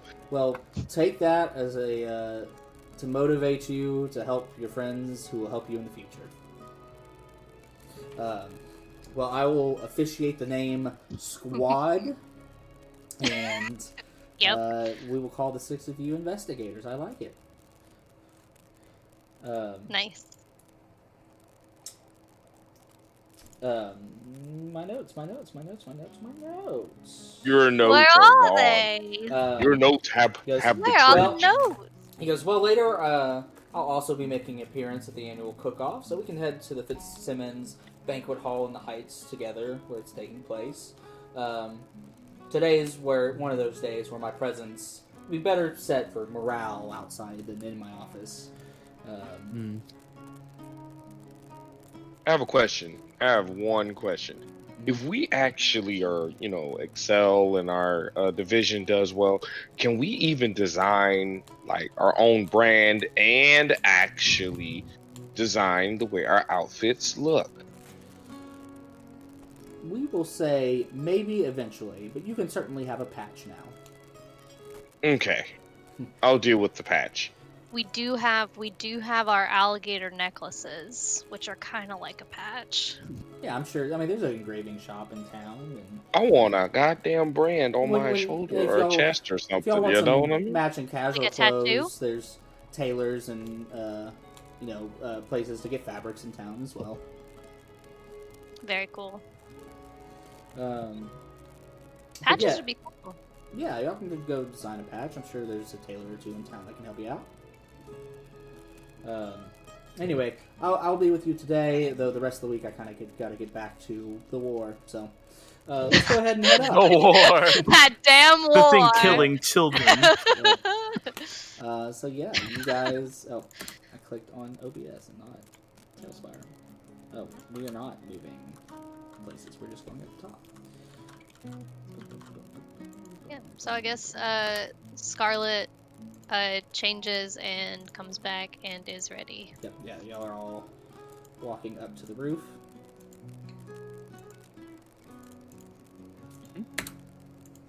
We'll change into our military blues or greens or whatever they are. Red. Our military What red. color are the red? Yeah, The That's red. right. All That's wear right. red uniforms. The enemies wear green. For So, yeah, Christmas. The you get- war of Christmas. As The you get war to for Christmas. as you get to the roof, you see already present is General John Harper and General T.J. Beauregard, as well as quite a few other soldiers and a couple civilians. Also present is Mayor Thadewell Boffins. And as he sees you heading up, he walks towards you guys, and General Kavanaugh goes, "Greetings. Are you excited for the Red Bloom Festival?" How is your daylight different than ours? Oh, because I probably didn't hit accept. You didn't apply it. I don't think. Yeah, you didn't Okay. apply it. Oh man, the sun just suddenly came out real Oh, my fast. eyes! Ooh, You just my took your eyes! sunglasses off. That's all. So yeah, the mayor says, "Greetings. Are you a lot excited for the Red Balloon Festival?" Yes, very excited. Absolutely. Actually, yeah. Oh, great. Y'all have anything in particular you're looking forward to? Oh, so many things. Too many things all actually of list it. off for me. I think tomorrow we're doing an expedition, which I'm pretty excited about doing that, all of us together. That's great. I'm happy for you guys. And he goes into his pocket and pulls out a pocket watch and goes, "Oh, look at the time. Seems like it's go time." And he takes his pocket watch and then walks all the way over to... Oh, my martini's in the way. How dare. That damn martini. He walks over Radio. to this corner.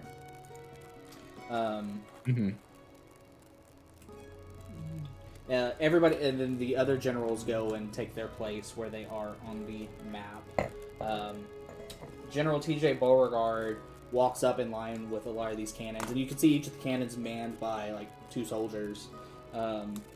It's a lot of cannons. You know, this is a place to defend people coming in. You know, ships coming in to the city. And General T.J. Beauregard walks up, looks at the mayor, and then raises one arm and goes, "Soldiers, load your cannons!" Major Boffins then looks down over the edge and appears to make eye contact with a few different people. First seems to be a soldier at the mouth of the river, playing river control, kind of over in this area. And he plays telephone with people all the way down the river until you see that there's someone at Port Marship over here in the back. And you can see past him that's where all the floats are being held. This is a parade of river boats that come down the River Sanchez. At this point, you kind of look around at the generals, and you see that there are people lining the riverbanks on both sides. I need to change the music here. Let's do that.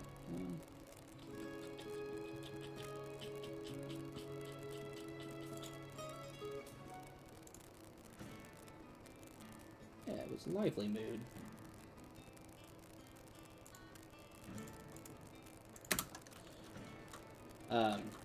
Lining the riverbanks are tons of people, lots of families, kids in the front, parents in the back. But it's like people of all sorts of races and colors and ages. Like, everybody's here, and you kind of look down past where this map ends, but past this, in fact, I can pull up the map, Rougeford map. Past this, because you're in Capitol Row, on the other side you see people lining up at Leisure Levee, down to Crystal Yard, and all the way to Quarters. Here you see people at Riverfront, Blue Wharf, and really the whole river through the whole city is lined up with tons and tons of people who are super excited to see this parade. Next, Mayor Boffins looks down and gives a thumbs up to 3 individuals who are at the main branch here of the river. There's one placed here, there's one placed here, and there's one placed over here. One seems to be a Leonian, one is a Yuan-Ti, and the last is a Furbolg, who are all advanced in age. And they give a nod to him back in agreement. And then they start to channel something. And those of you who are magically inclined can tell that great power is being channeled. And you can see the vegetations around their legs start to grow up their bodies. Finally, Mayor Boffin steps back, and quite quickly a student of Macabre University walks up to them. It's a young female turtle. She wears the official uniform of the students, which is a black robe. And she has purple trim around the neck and on the arms, and there's like stripes coming down the sleeves. And on the front pocket area, you see a symbol of a purple gem.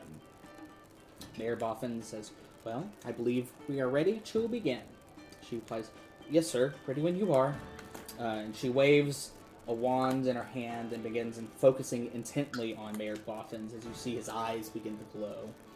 He walks back to the edge, and you hear a tremendously loud, booming voice coming out. It is with great honor that I, Mayor Thaywell Boffins, gets to announce the start of the 346th Red Bloom Festival. Navy, you may begin to allow the passage of the floats. Nature's Trinity, may the Red Bloom begin.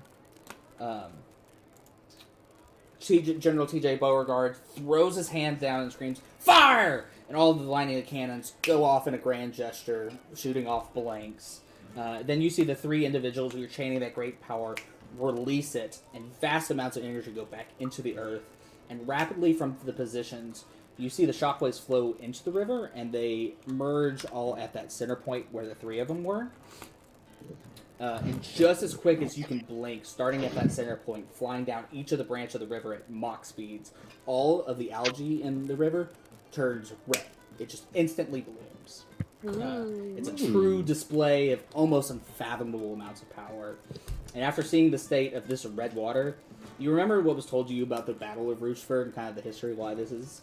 And you can understand how someone could believe this is a river of blood. It is blood-colored, this algae red bloom.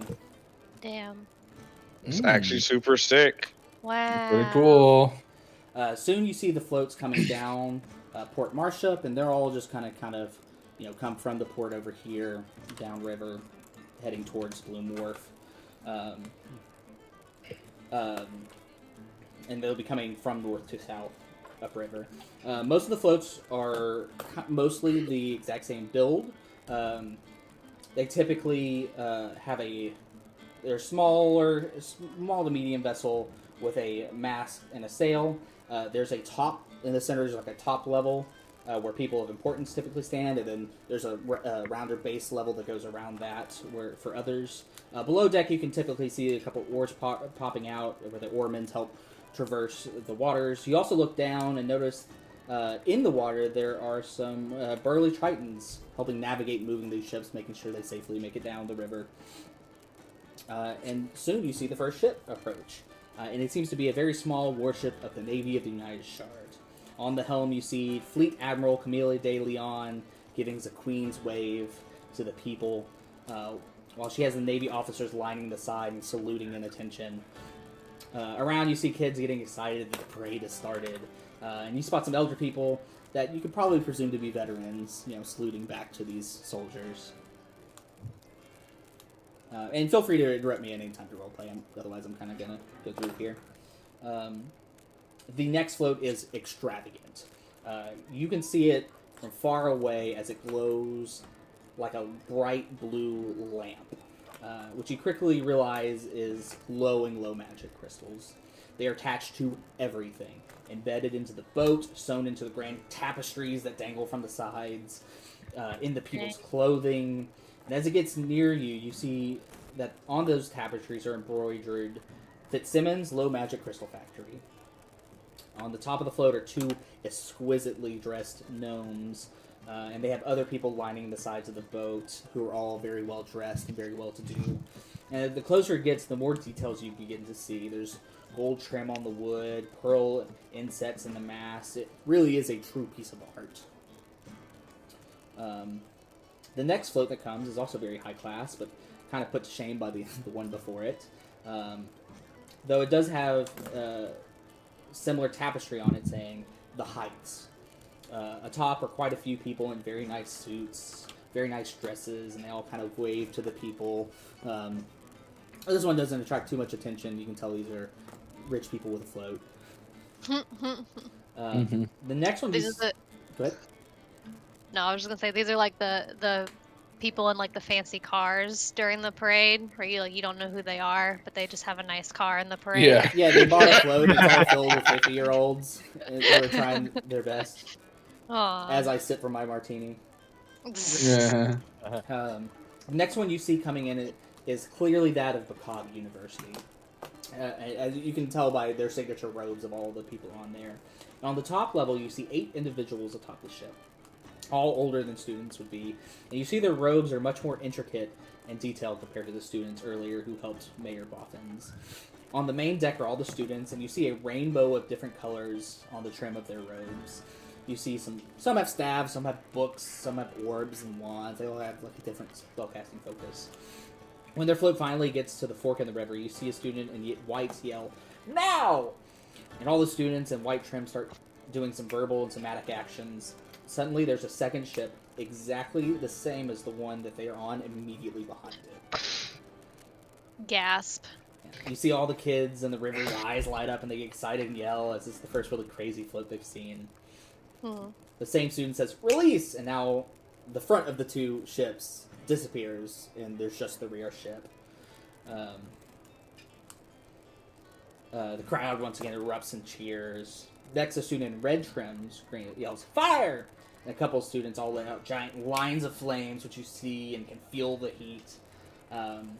Next, as the ship gets further down river, some students in orange yell something, but they're kind of further down, and a flock of birds flies from the ship. The students in green make the ship begin to glow, and about then they kind of make it out by a shot. They're too far down the river. While caught up on this boat, the next one kind of sneaks up until you begin to hear chanting, and you see that the float is for the Church of Pelor. Oh. Everyone aboard is in their traditional white robes with gold trim that you would all recognize. You all are very familiar with the Church of Pelor. From that chanting, you then have to look away as a bright white light summoned from the sky comes down at the mast and lights up what is already a sunny day. You hear loudly from the decks, "Pray, my children, as I pray for you that you find peace and salvation in your day and beyond." And he kind of continues as they travel. Scarlet makes a face. Scarlet's just like, what?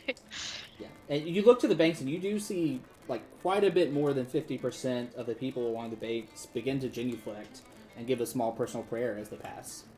Oh. This is a major religion that most people follow. Gotcha. The next float you hear from a distance. On the top level is a halfling conducting a small ensemble that's taking up the bottom of the deck. As you hear a beautiful upbeat overture being played from these artists. And as you see they play, images of boat sailing on a sea magically are produced above them. It's like their boat on top of their boat in an illusion. And along with the conductor on top is a group of dancers perfectly in beat doing a ballet routine. And on the front of the boat is a beautifully sculpted figurehead of a female triton made of bronze, reaching out into the ocean. As it passes, you also see beautiful works of art along the side depicting a seascape of a boat on rough waters, and the painting cleverly written into the thing in the waves as Rougeford Conservatory of the Arts. Nice. The next float comes at a surprise after the last few.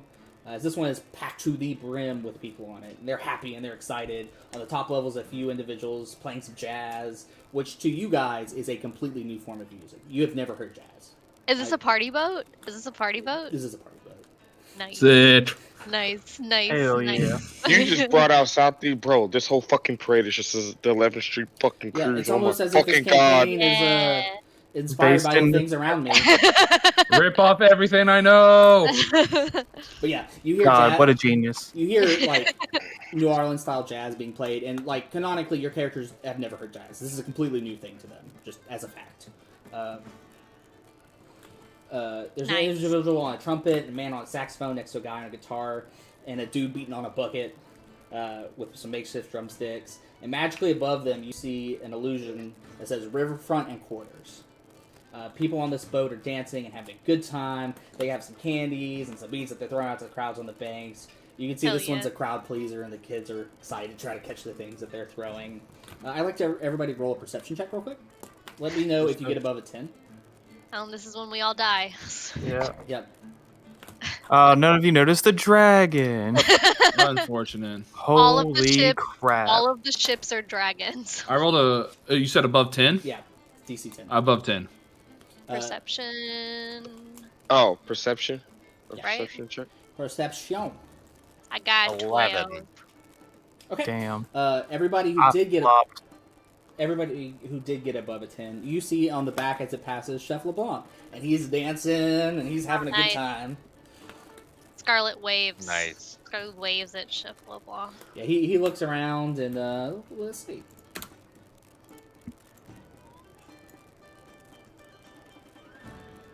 He spots you as you wave, and he waves back all excited. Yeah.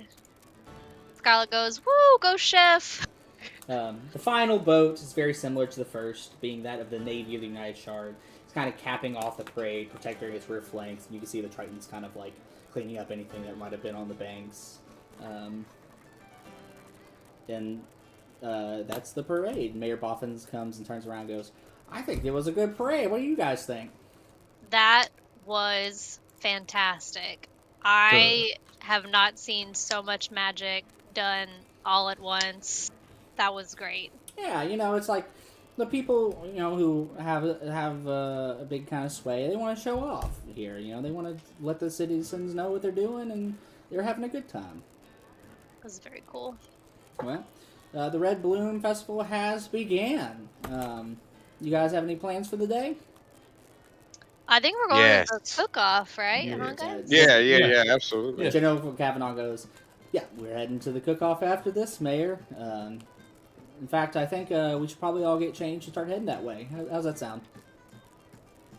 Woo. Sounds like a staying plan. All right. Well, we'll say I'll rendezvous back at your room in about an hour. Ooh, a rendezvous. So you guys head down, back into your room. You kind of prep and get ready, put on your casual clothes. And sure enough, an hour or so passes by, and you hear a knock at your door. Come in. You guys ready? And you see that this time he's in like a black tie suit. Like he is still dressed very nice. Still looking hot. Yeah, Daddy Kavanaugh. Daddy Kavanaugh looking hot. Oh no. You don't remember that? A long time ago, he was dubbed Daddy Kavanaugh. General Daddy. Not I didn't know his General. name. It was General I Daddy. didn't know his name, so I just put General Daddy. Oh no! Oh, God. All right. You're welcome, everyone. He goes, all right, well, if y'all are all ready, let's head on. I'm excited to have some good eats. I don't think y'all have eaten today, huh? Nope. Haven't had time. No, we have not. I had a snack. Yeah, what'd you have as Scorpion juice is not a snack.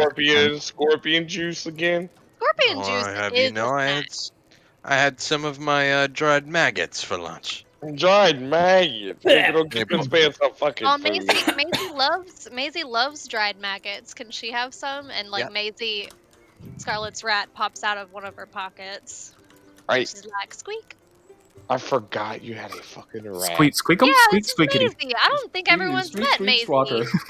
Yeah, so you say that, and you see the mouse comes out, and this is the first time walking that everybody sees your mouse, and General Captain goes, oh, you have a pet? Yeah, this is Maisie. Well, it's very nice to meet her. She says, Maisie, say hello. I thought General was about to be like, well, those aren't allowed in the military. Somebody shoot that kid. Very chill.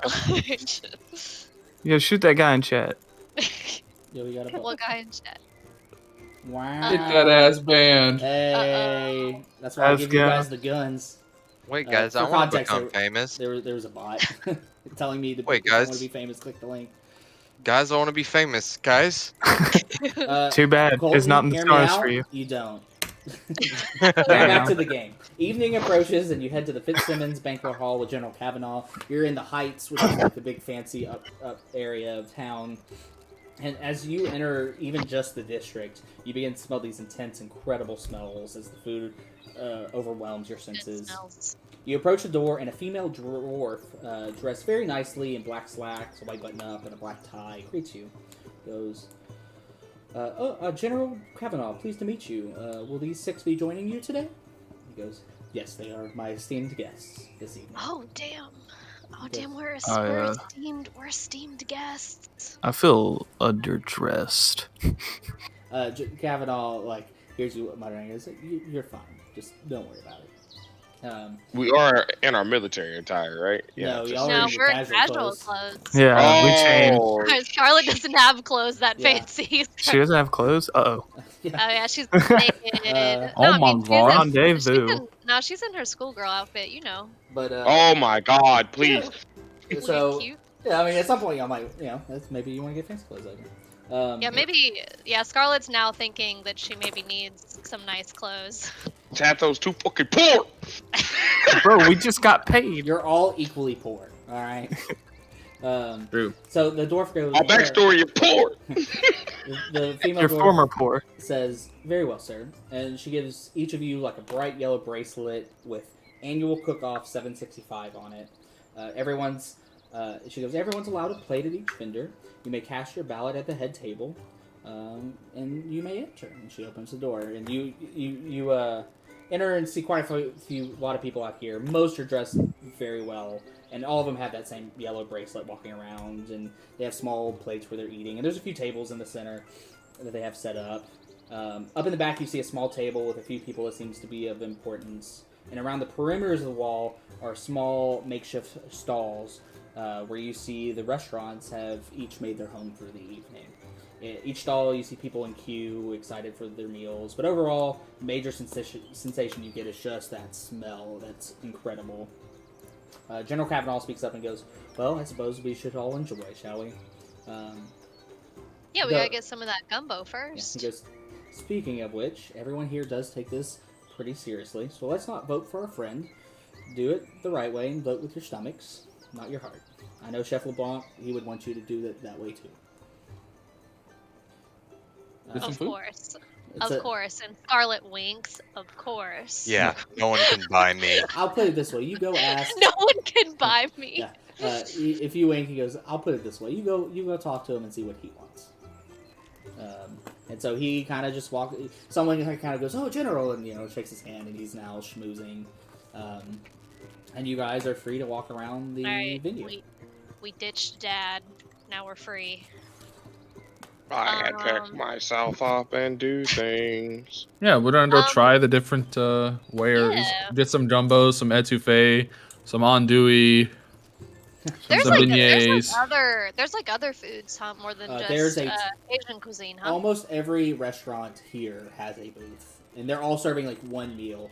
And like after reading the brochure, you know that this is put on by the Rougeford Review, the newspaper, to identify like the best dish in Rougeford, and all of these people, all of the guests here are invited by the newspaper, kind of people of importance, and then also all the restaurants are invited. So, it's them doing advertisement, and it's also like nice people meet the nice restaurant. It's kind of like a mutually beneficial thing for everybody. This isn't like a public event. Mm-hmm. But each restaurant is actually competing to have the best dish at the Red Festival, and they're all like small portions. You're meant to eat like 12 things. Nice. Tato wants fucking beignets. He's gonna go get beignets. So yeah, do y'all just go around the room, or is there somewhere you're heading directly first? Well, they would want to do like make a lap, right? Like not go anywhere, like not go see Chef LeBlanc first. Just like start on the left, work your way to the right. Cool. Like yeah. Specifically saving Chef LeBlanc for last. No. Just I am wherever he's at. Wherever he is. All right. Well, I'll go around the room, and then if anybody wants to change when we get to him, you let me know. The first one up is Lady LeBlanc's Tea Lounge, and she has these nice, like Earl Grey tea and some small tea cakes that are very light, white cake with just enough frosting to make it sweet and a little strawberry on top. And you can tell like these are very specifically paired to eat with each other. Scarlett's already been seduced by someone else, and she feels bad for. You mentioned tea, and IRL me is just like, oh my god. But since I said that Tatos is a self-insert, we're going there, baby.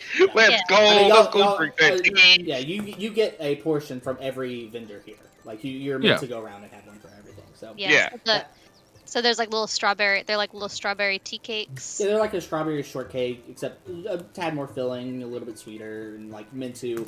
The Earl Grey tea isn't sweetened very much, so it's very much to offset that that bit of bitterness with a bit of sweetness, and they're meant to pair together. And this is Lady LeBlanc. Lady LeBlanc's Tea Lounge, yep. And it's a nicely dressed woman named Lady Lucille LeBlanc, who is the owner. Does she have any boba tea? though? No, it's you can tell like Damn. they have very specific things here. Like you're meant to eat this one little plate. It's not a full. You have to go to the restaurant if you want anything. This is like them presenting their best thing so they can win this festival. Gotcha. Next up is Rasak Grill, and they have some beautiful lobster tail with butter. Ooh. Ooh. The next one after that is Gazan Bistro, and they have a 45-day aged steak, and they're in nice little, they're like probably like they So give you it's like a like- 4-ounce portion. Wait, yeah. so it's a little like- cut. It's old. So it's old meat. It's just old meat. Is this Emily asking or is this? This is Scarlet Okay. asking Okay. there. Yeah. Being It's aged. Yeah. It's a process. I would say probably none of your characters would know this. This is a very Yeah, Scarlet- fancy thing, and so I mean, up until recently, I mean, the chef stuff would have been the fanciest thing she would have had. So everything here would be sort of out of what she would know about. So the chef there, Chef Pierre Keller, goes, "Oh, see, we cover in salt, and then we allow it to go in a nice cool area, and it loses the moisture, which increases the flavor of the beef here. So this is like a super steak." Nice. Nice. So it's, but it is just kind of old meat, huh? It's very. I mean, kinda have old you had meat. jerky? This is like Yeah. artisanal, juicy. Artisanal jerky? Yeah, I mean, Scarlet will try it, but she's hesitant because she's like, I'm pretty sure have this it. is It's just an old intense meat. beef flavor, but it's also a little funky. Yeah, she's like, this is just old meat. So she just You say that tiny to bit. him? No. Okay. She's thinking it. She's Okay. thinking it. She wouldn't continue. I mean, she definitely asked the question at first, but now she's like, yes. And she has a little bit, and she's like, yeah, this is old meat. So- Cool. But she's too polite. Yeah. She The- knows better. The She has too high of a charisma score. The next one up is the Dreamy Creamery, and they Ooh. have a goat cheese spread over a piece of toast with some flaky salt. A very Hell yeah. manicured bite. Delicious. And it's nice It's and very- creamy, sweet, with Yeah, the it's salt very- offsets. very- On like a creamy, nice pleasant. sourdough bread. There's a nice flavor profile. The umami, even. Oh, mommy. The The goat. we're I supposed to have like one, the right? tang. The tang of the goat cheese is nice. Is nice and tangy. Yes, it's very Hey. creamy too, so it's not So- super heavy. So like, Cheese on bread. Got it.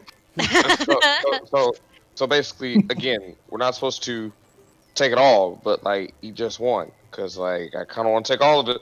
No, Well, we gotta save room for everything There's probably like dozens of like. It's like You don't little wanna- plates you that don't they're wanna- serving, but like maybe later, or you can come get some. If You remember the golden triangle? You remember the golden triangle eat off? Yes, I know. Yeah, so yeah. All right, next one up is Vittles. So are y'all avoiding it? Y'all going to it? No, Scarlett's going in there. She's going. like, oh yeah, we found going. Vittles. Vittles is here. Vittles is us. Oh, my friends, are you here for the bed damn gumbo you don't ever had? Yes, I'm ready, chef. Oh, here we I've go. I've had my appetizer. I'm ready for the main course. Yeah, so he gives each of you a plate of gator gumbo, and somehow the gator is nice and juicy, but still holding together. It's, you haven't had anything quite like this, because I don't think any of y'all got gumbo at the... No, we didn't. Yeah, I don't think so. So this is the first time all of y'all are having gumbo. This is very good. This is You're, Ooh, incredible. tasty. You just hear slurping next to you. Thank you, Yeah, Massa. You know we're all what you're they, making head So- nod, you know what head they nod, just say. It's so savory and delicious. You know what they say. When it The gets umami. quiet, that means the food's good. Yes. All right. Well, make sure you vote for who you think had the best food, not just your friend here. I want to win this for real. I'm 5-time champion. I'm trying to keep that honest. Scarlett looks him seriously in the eye and she says, Chef, I would never lie to you. Inside This check. is the best savory Inside chat. I said savory thing. Wait, no, you Oh, just wait, go, are Chef, you I would never lie to inside you. check? I would never lie to you. All right, no, you roll a deception check if you're lying. No, I'm not lying. Okay, yeah. Okay. Scarlet wouldn't lie to Chef. All right. Well, you guys make sure to try everything else here, and you go vote at the table up there. All right.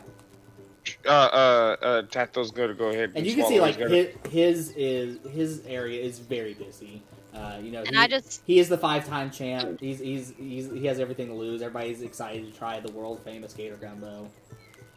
And I just want to clarify, Scarlet might not always. What on earth was I going to say? It's already gone from my mind.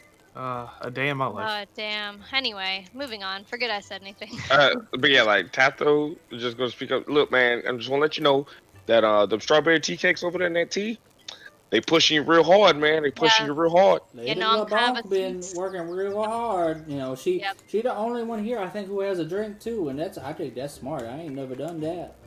Mm-hmm. I'm a sweets lady, and that's really it. All right. But I haven't had no beignets yet, so them beignets, Chef, I love you to death, man. But if them beignets is hitting, man. Well, I look forward to the competition. Y'all go enjoy yourselves. You hear? Yes. The next one up is Cafe du Soleil, and this time they have their normal. It looks like a normal beignet. Oh. It's a secret special beignet. You go and take a bite, and it's raspberry stuffed. He's like, they're trying to do something different. They have stuffed like the a beignet jelly, like a jelly donut beignet. Yeah, exactly. But they worked real hard. They have like the exact amount of raspberry. It's not too much and overflowing. It's like a good bite in each bite. But Tato is scandalized. Yeah, he's very confused. He's emotionally scarred now. What the?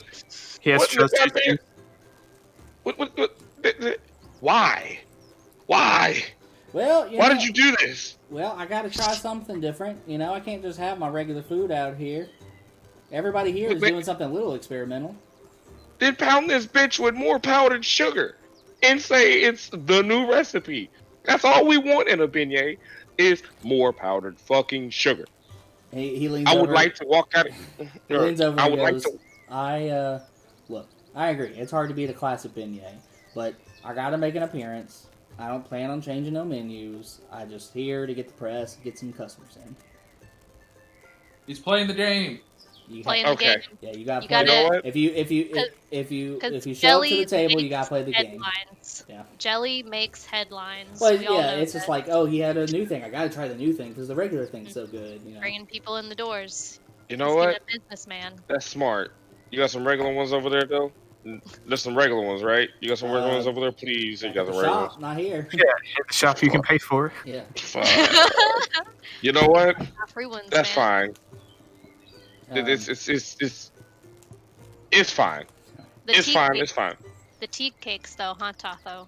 Yeah. You want to go get some more? You want to get some more and actually wash your mouth out of this? Because, I'm just going to say, man, this shit's dog water, bro. Oh, no, don't say that. Yara starts kind of, pushing Tato out of the way. We're leading him away. You can see the owner is clearly offended. Yeah.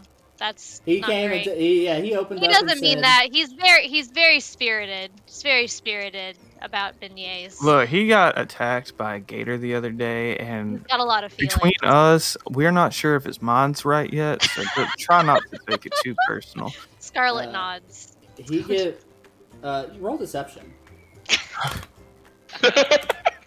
It's probably gonna be bad too. Can I? Oh no! Wait. I was gonna ask if I'm sorry. That clicked the wrong one. I'm so sorry. That's an athletics that's fine. check. Yeah, Emily will give you the help action, so you can roll with advantage. Okay. There's. Come on. Deception. I'll let you know you rolled an 18. Publicly on the board, it's there. Oh, so close. So close. You see that he goes, and kind of gives you the side eye as you push away from the table. Tato, and we just keep giving going. us a bad name. The next place up is Thoroughbred. And they have buttered cinnamon croissants that are perfectly buttery and flaky, and it has a dashing of cinnamon on the top, so it's not sweet, but it has just a little bit. What was this place called again? Thoroughbred. Oh, I get it. It's a pun. Like So do you have horses? Or no? That's just all in the name. No, it's just a pun. Okay. Just wondering, because you could do, here's an idea just for you. You could probably do like little horse biscuits or something. That'd be cute. Like biscuits for the horses, or biscuits made of horses? Like shaped. No, not biscuit shaped horses. Like shaped like horses. Biscuit shaped horses. That's a big biscuit. Like cookies shaped. Well, yeah, no, I'm they're with small. him. That seems like a really, really big biscuit. Small, like little small horse shaped. Listen, my ideas are wasted. She's food drunk. I don't understand how the horses would make the biscuit. How can they don't even have thumbs to pour the ingredients? I'm so confused. Listen, you get like a tin that's shaped like a horse, and you put the biscuit in the tin. Why not 9? And it makes a horse-shaped biscuit. This time, all of you drag Emily away from this room. Yes. It's just Emily now. It's not even Scarlet anymore. It's just Emily being like, listen. Just some strange dimensional passage going. The next one up is Papa's Pizzas. And they have a beautiful artisanal crushed ham and pineapple pizza. Absolutely not. Scarlet walks away. And you can clearly see everybody around the table either loves it or really hates it. Like there's nobody in the middle here. Yeah, I'm gonna go with Scarlet and let's go on to the next one. This just seems as though being a par for the course, right? Something wild and unoriginal. And I'm out of here. Damn. Amazing. Damn, Tato, you need to start writing one of those food critic articles for the newspaper. First. I'll write it for you. I'll just jot down your thoughts, and we can submit it to the newspaper, and we'll be the next hottest thing. Faye is going to be like enamored, talking. I never thought to combine the savoriness of ham with pineapple. The dude's like, it makes so much sense, especially when you put it over like a plain base, like bread, that you have the two extremes. And then you have the sauce, which adds the extra flavor. And the fat, the fat of the cheese, which helps spread all the flavor around of the saltiness of the ham and the sweet of the pineapple. Absolutely. No, absolutely not, is what. Y'all half of you walk around away from disgust. Very enamored. Next one's up is sliders and sausages. Don't let us down, sausages. Some working man food. Yeah.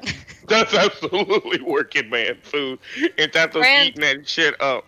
Is this Brand's favorite place, the sausage place? I heard you giggle, Colton. No. Damn. No.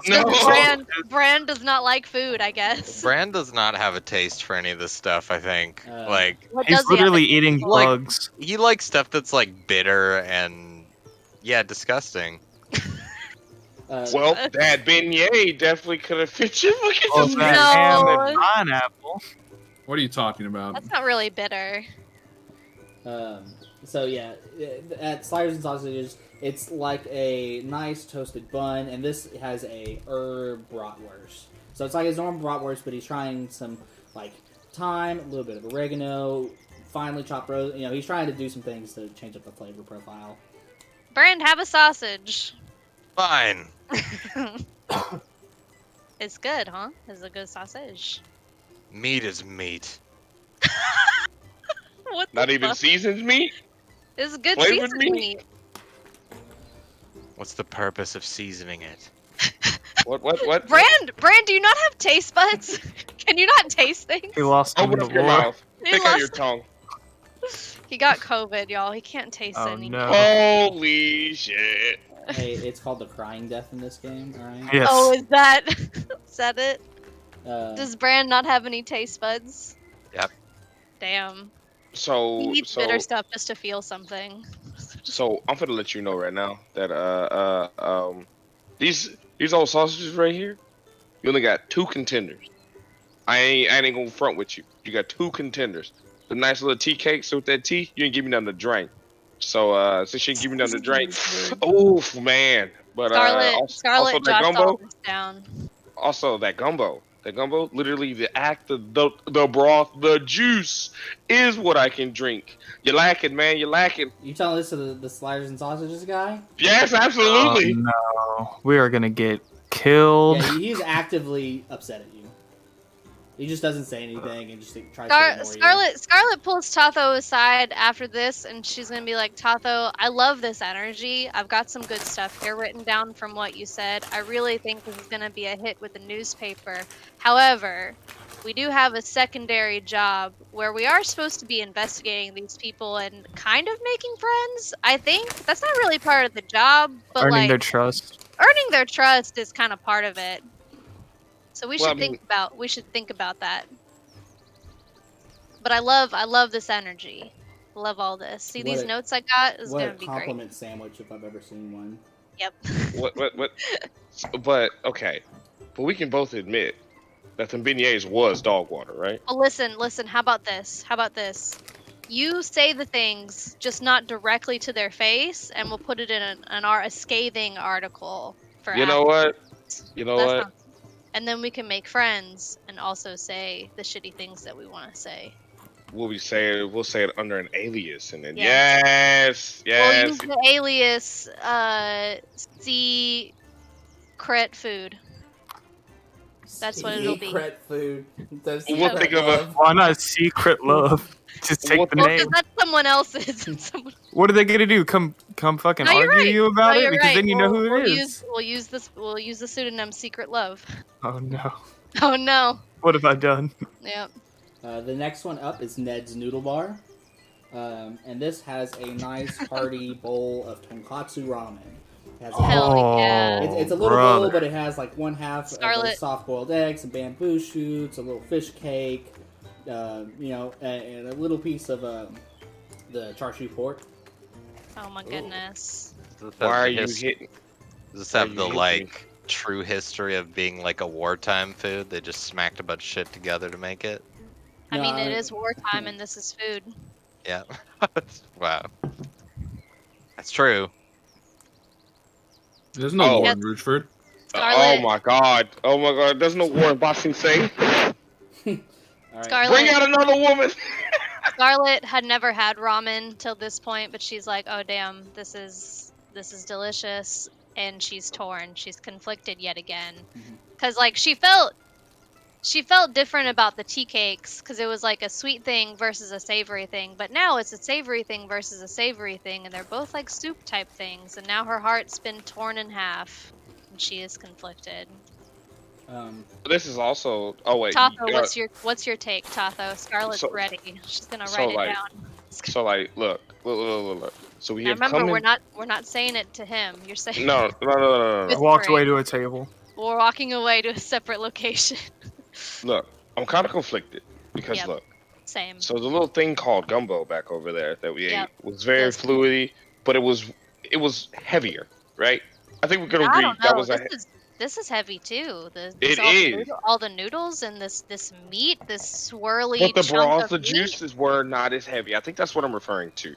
But at the bottom we had the rice. I guess you could say the equivalent is the noodles.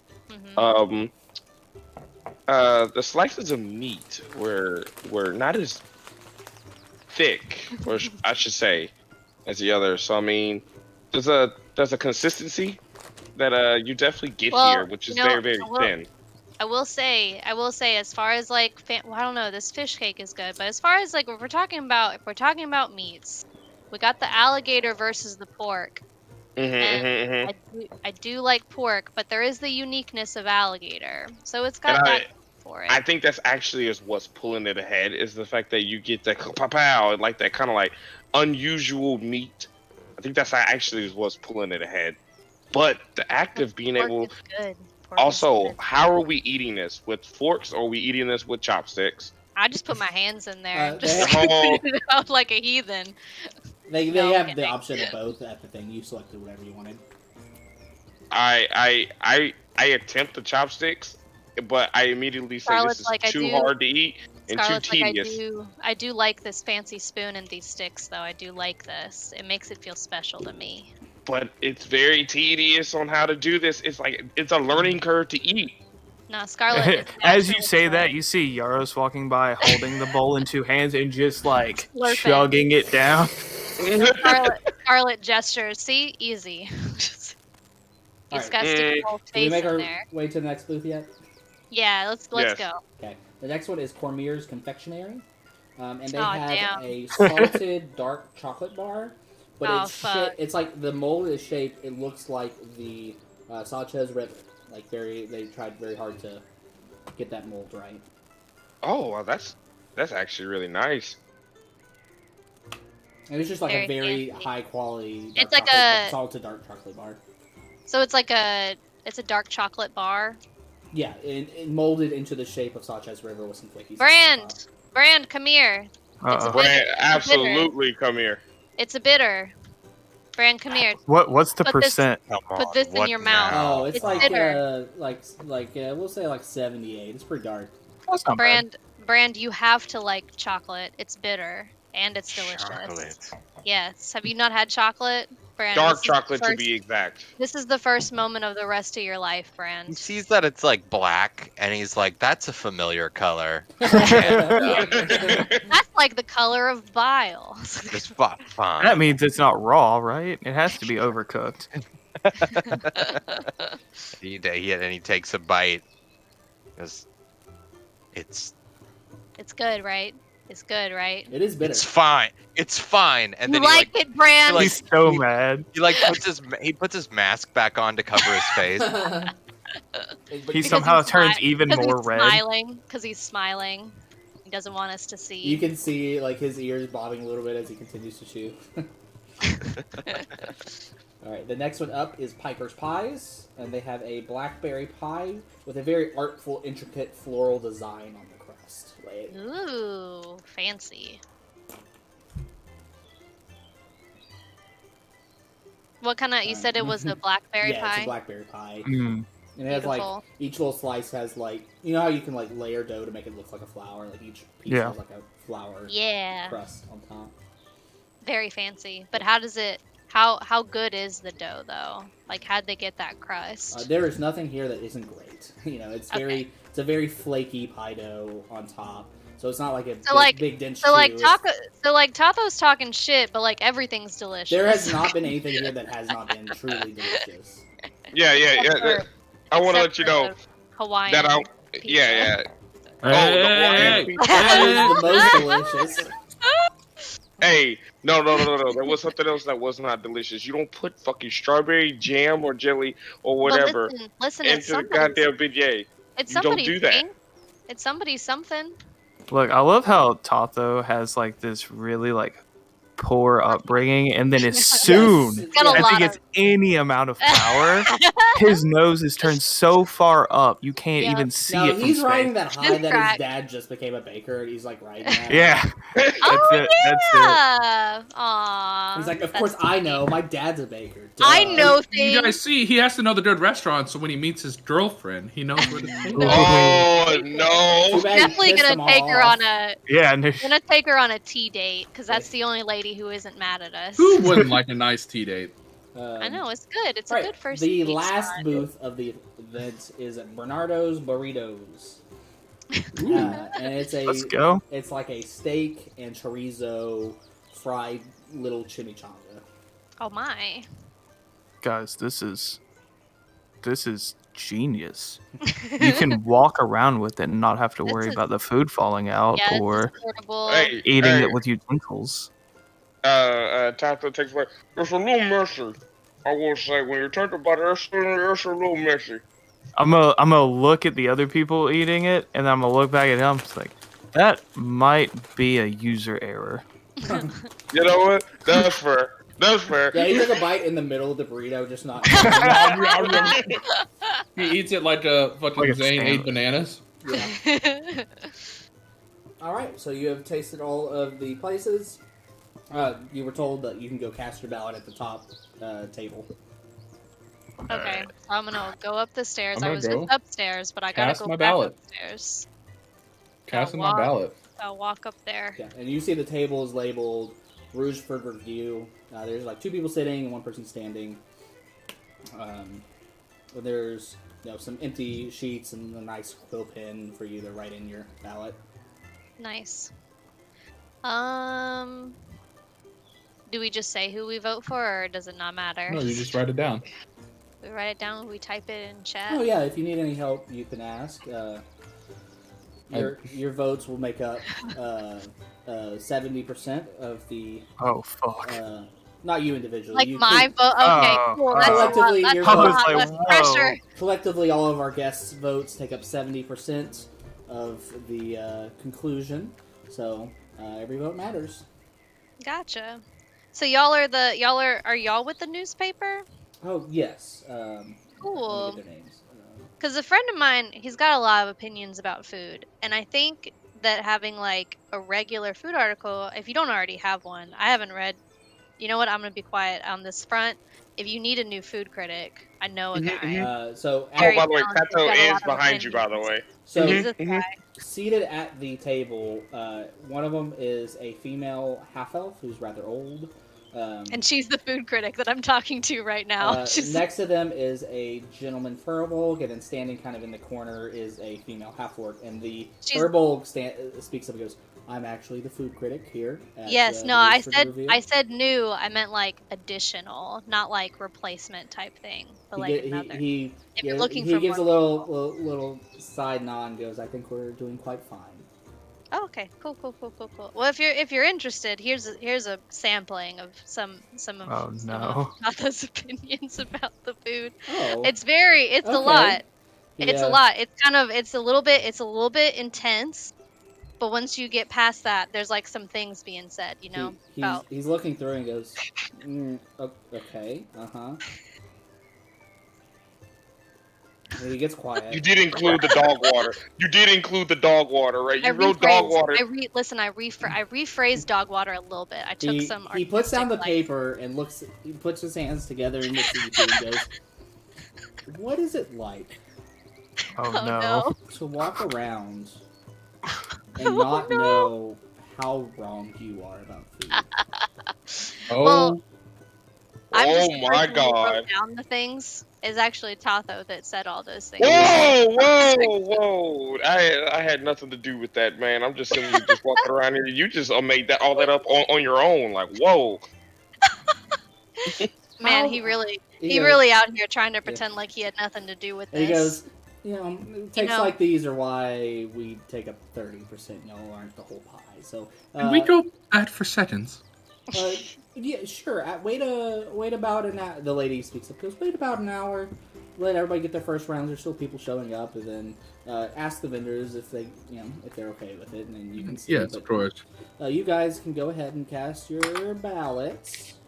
I am. We do that. Write it down. Put it in the box. Yeah. So who did everybody vote for? I really want to vote for the sliders and sausage, or the gator gumbo. But I gotta go ham and pineapple, baby. All right. Ham and pineapple, baby. My God. We'll go from the bottom up. So, Tatha, who are you voting for? I think I'm going for the gator gumbo. Okay. Holden, what's his brand if he is voting? Chocolate. Oh yeah, 100% he's going for the chocolate. Okay. Mark? Yaros is actually going to have to go with the ramen. Okay. And then Emily? Ramen. Same. Okay. Oh shit. None of us voted for chef. I feel so bad. No, I did. Oh no. Yeah, you did. I'm sorry. All right. This goes, okay, well, yeah, in, an hour and a half or so, we'll announce the winner, so you can stand by. Feel free to mingle with the people. So, yeah, y'all have about an hour to burn. Okay. Yeah, if you're cool. waiting around. Alright, guys, do we want to kind of start rubbing elbows with these? Yeah, no, we should. I feel like we made kind of a bad first impression, maybe, with some people. So it's I don't know. I feel like Papa's Pizza fellow and I got along quite well. No, you did. You did good. You did great. I'm gonna go back over You there. do see that for the most part, all of the restaurant owners are very busy handing out stuff. You know, they have a quick Yeah, time. they don't. okay.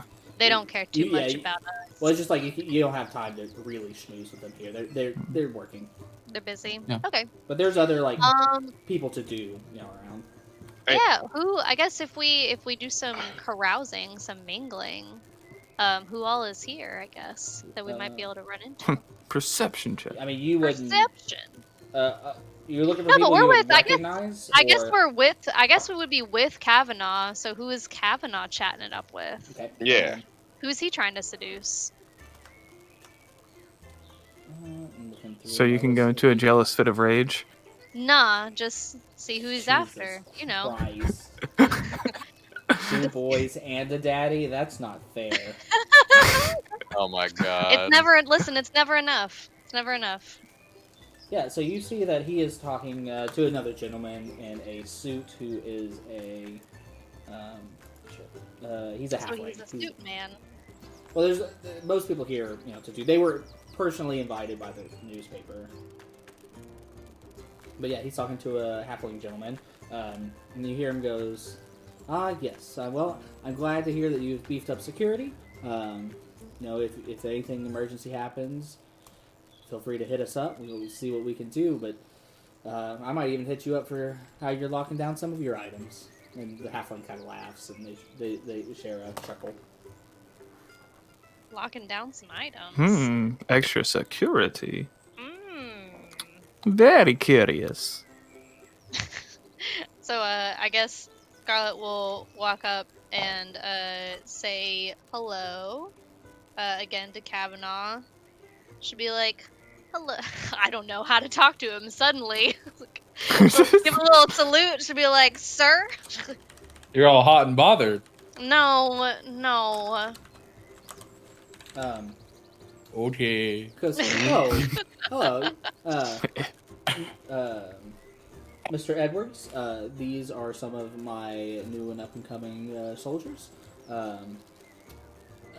Investigators. This is Mr. Clements Edwards. He's the owner of the Safeco Bank here in the Heights. What's his name again? It's okay. Clements Edwards. Well, it's a pleasure to meet you. I hope it's not too forward, but I heard y'all mentioned something about upping security. Was there an incident recently? No, it's just with the crystals around, there's a lot more wealth coming into the city, and we're just making standard security upgrades. We got a big new shiny vault that we're pretty proud of that we think can keep people out. So we're just talking to it with Mr. General Kavanaugh here. Oh, well, that sounds excellent. What did you like, Mr. Edwards here? Have you voted already? Ooh, I'm about halfway through. I kind of got caught up talking with people. We couldn't help ourselves. It's real hard not to want to vote for the alligator gumbo again. Everybody's stepping up this year. There's a lot of new creative things people are doing, and I'm quite happy to see it. Creative beignets, right? Chef did great. Everyone did great. Creative beignets. Just gonna turn to Tatho right in the shin. Very good. Yeah, Vay, you really liked the pizza, huh? The fruit pizza. I like that a lot. That's not something you have every day. Fruit pizza sounds like heresy. After y'all kick Tatho, he goes, "Not a fan of the beignets?" Hell no. I thought they were fine. It was a little different. Tatho's a beignet purist. It makes sense. I think the originals are better too, but it's nice to have something different every once in a while. I'm gonna just say this. Oh my god. If it ain't broke, don't fix it. That's all I'm saying. I mean, Our friend here tends to be. That's how chefs get doing so good this year. I mean, it's his Vittles. Yeah. I mean, yeah. By this People time, gotta try new things, get new flavors, discover new things. for the passage of time, it is about time for the men to announce the winners, and you hear the Furbolg stand up from his table, goes, "Ladies and gentlemen, we are ready to announce the winner of the annual Cookoff of the Red Bloom Festival." He goes, "Everybody, please come to the front." And so everybody kind of gathers in, and all the chefs line up in the back. And he goes, "It is with great pleasure that the Rougeford Review awards Chef LeBlanc, 6-time champion of the Red Bloom Annual Cook-Off," and raises his hands, and everybody politely cheers. Clap, clap, clap, clap. Yeah. Golf claps. Scarlet gives a little woo. Yeah. You're the only one who does it, but it's not that out of place. Oh, I do like a quiet woo. Yeah. Like a little woo, because she can read a room. A little woo woo. She's excited. A little woo woo. Noah Woo. Ooh woo. So he goes, That's what she says. "All right. Ooh woo. I hope everybody enjoyed themselves. The chefs should be picking up, but we hope that you enjoy the rest of the Red Bloom Festival, and please support your local restaurants here in Rougeford." And everybody, all the chefs kind of go back to their place, and they start kind of packing up. Scarlet's gonna go congratulate Chef. "Oh, and thank you, my child. It was done hard. I don't know if I can just do this again and win next year. Everybody making crazy dishes." I know. There's so many different things. So many different things. Well, I'm gonna be honest with you. You like to not got it this year, man. I'm trying to tell you. You like to not got it. It's but you looking good, man. Looking good, man. But 6-time champ now, but 7 gonna be the hardest yet. I mean, looking around, it make me hungry, and I'm full. Everything here was real good. Because, well, a promise is a promise. Traditionally, all of the other chefs gonna come to Vittles. They go to the winners, and I'm gonna serve them a bowl. And I believe nice. y'all were there to want to talk to them. So you wait around a couple hours late into the evening. You come by Vittles, you can go talk to them. Oh, nice. Very cool. Thanks, Chef. Well, of course. Well, I gotta get packing, but I will see Yep. you there. Sweet. And so he packs up. You can see, like, most people are packing up. Is there anything else that you guys wanted to do here? nah. I'm good. Be good. You guys kind of go out. You loiter a little bit, just kind of waiting for time to pass. In order to get to Vittles, you do have to pass through Bloom Street, and you hear it is bumping. It's bumping. Yeah. To put it mildly. Yeah, it's the first night So of the we big go. festival. So what I'm hearing is that we go get drinks on Bloom Street before going to Vittles. Oh, you want a drink before you report? I mean, I guess if it's work stuff, I thought that we were having fun at the festival, You but can. okay. I mean, you do whatever the hell you want. I'm not Jaddy General Kavanaugh. Oh, I thought maybe you were. No, I'm me. I'm just asking Yeah. what the plans are. I don't know. What does everyone else want to do? I'm Y'all want to chilling. just go straight there? Well, I mean, we gotta kill a little bit of time. Well, we just say you loiter around, and you, like, if y'all want to do anything, you kind of can walk around the city, just see the Red Bloom Festival in action, and there are people everywhere, though it's late evening, so most of the things are packing up. You can see a lot of people are taking things inside their shops. A lot of the families are kind of heading back to their homes and quarters in Midtown for the most part.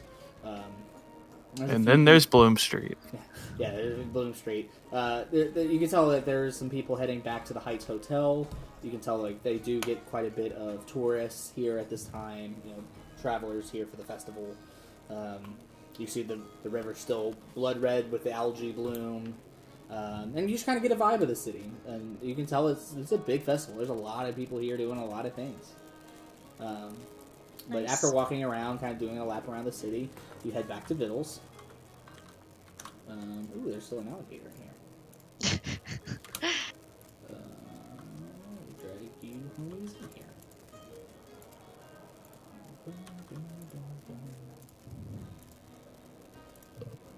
here.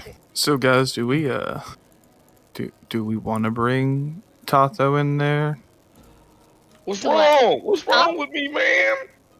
I'm chill. Oh, Is he because pissed off two you're of the restaurant owners? At least two you're of them. famous now with the restaurant owners, huh? I will say canonically, he very clearly angered two of the restaurant owners, the owner of Cafe du Soleil and Sliders and Sausages.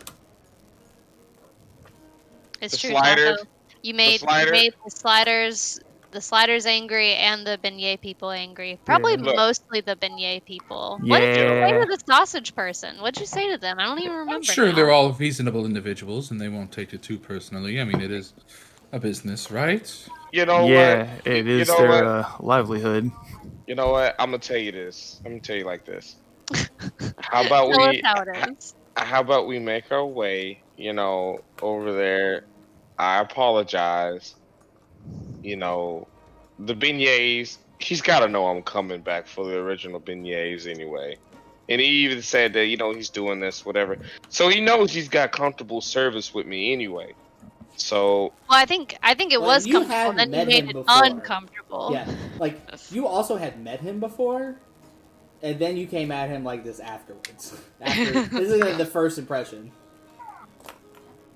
all right, so let's just go ahead and Yeah, so you're gonna apologize, Tato. yeah. Say your I'm sorries. Yeah. It's only right. It's only for the mission that we should apologize. There's an old Well, saying also- in my tribe that anger is just passion misdirected. So There you I'm go. sure Say that. That's good shit. You should say that, Tato, in your apology. I suppose if someone was shitting on my father's craftsmanship back in the day, he'd probably be mad. So, with that statement, I think it makes perfect sense. Yeah. All right, so we are heading to Vittles. You open the door, you see all the restaurant goers there, and Or they all have guns. This is an assassin plot at this point. Hands up. Oh, This God. dude, fucking sausages? Nah, gatlages. Eat shit. We're What? taking a tavern break. Let's go.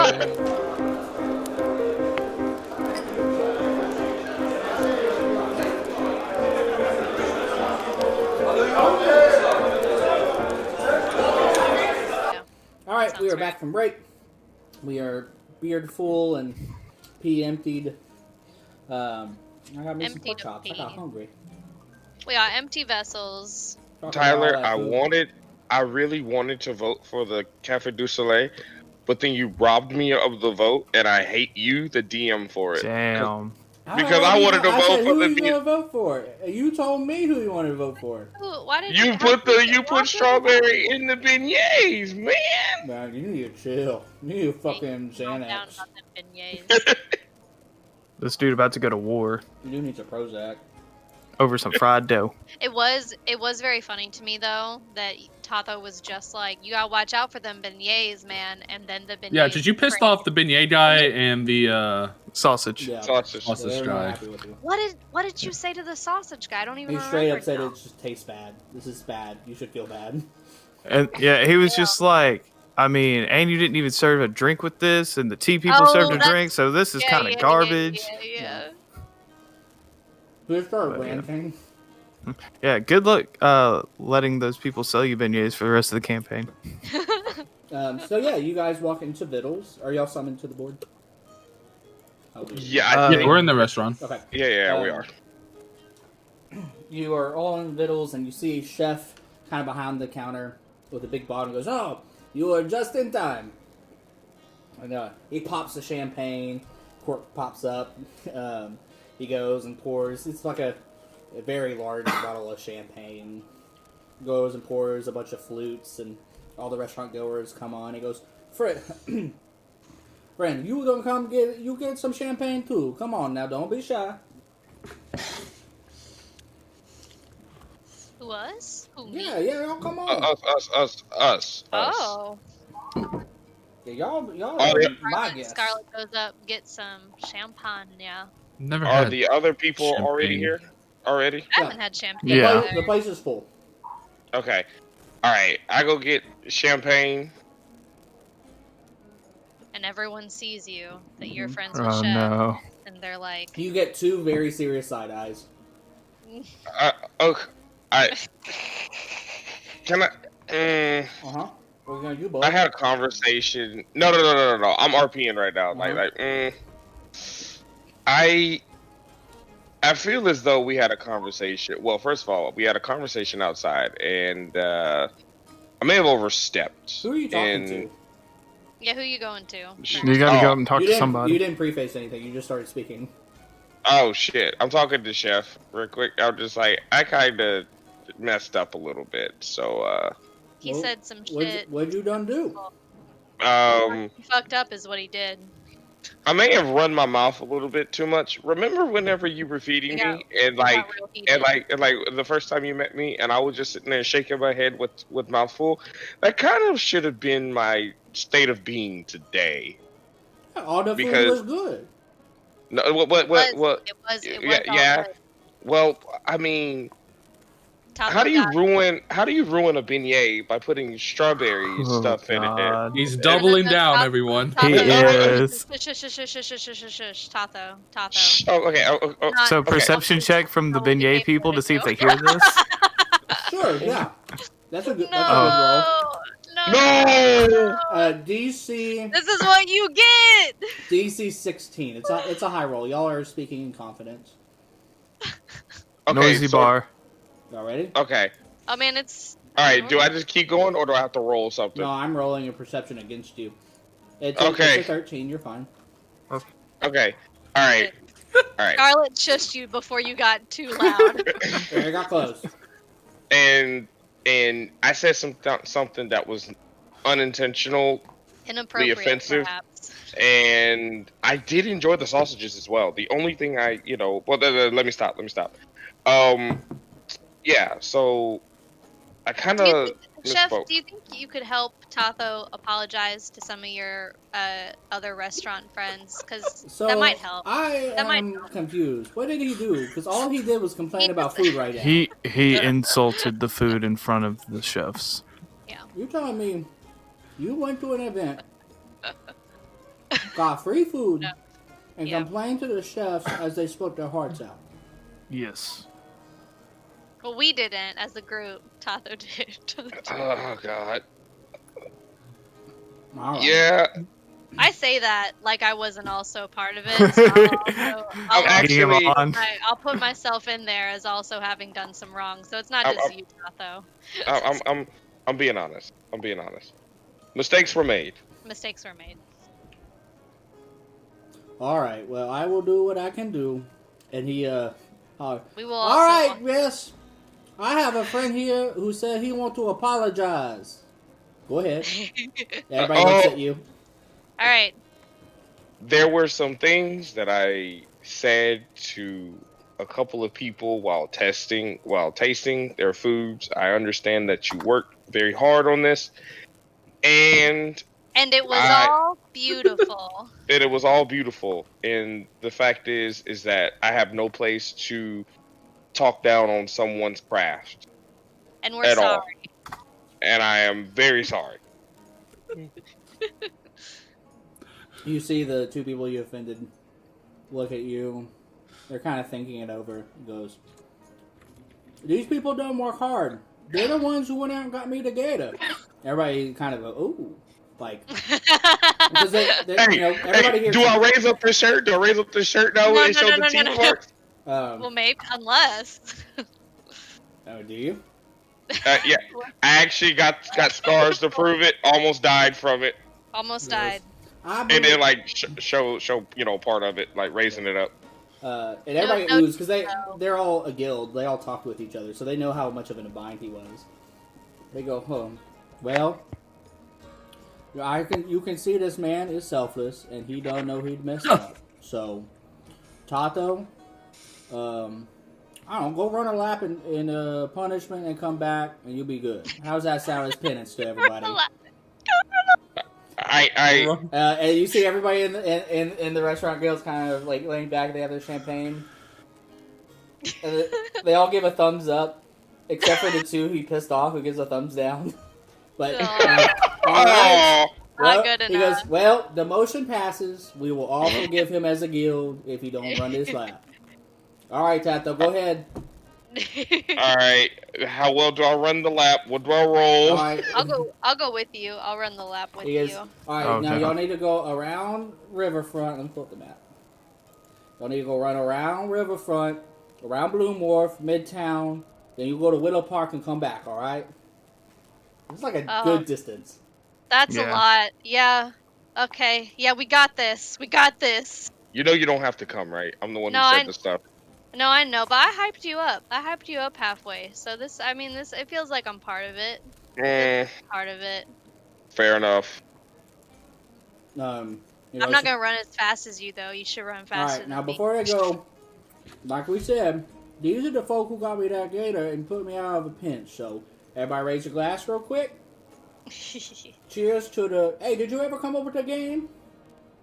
Oh, yeah, we're, oh gosh. We're the squad. We're the investigators. We're the investigators. To the Investigator S.Q.U.A.D. And everybody goes, cheers, and clink and drink. You're like, all right, now get running.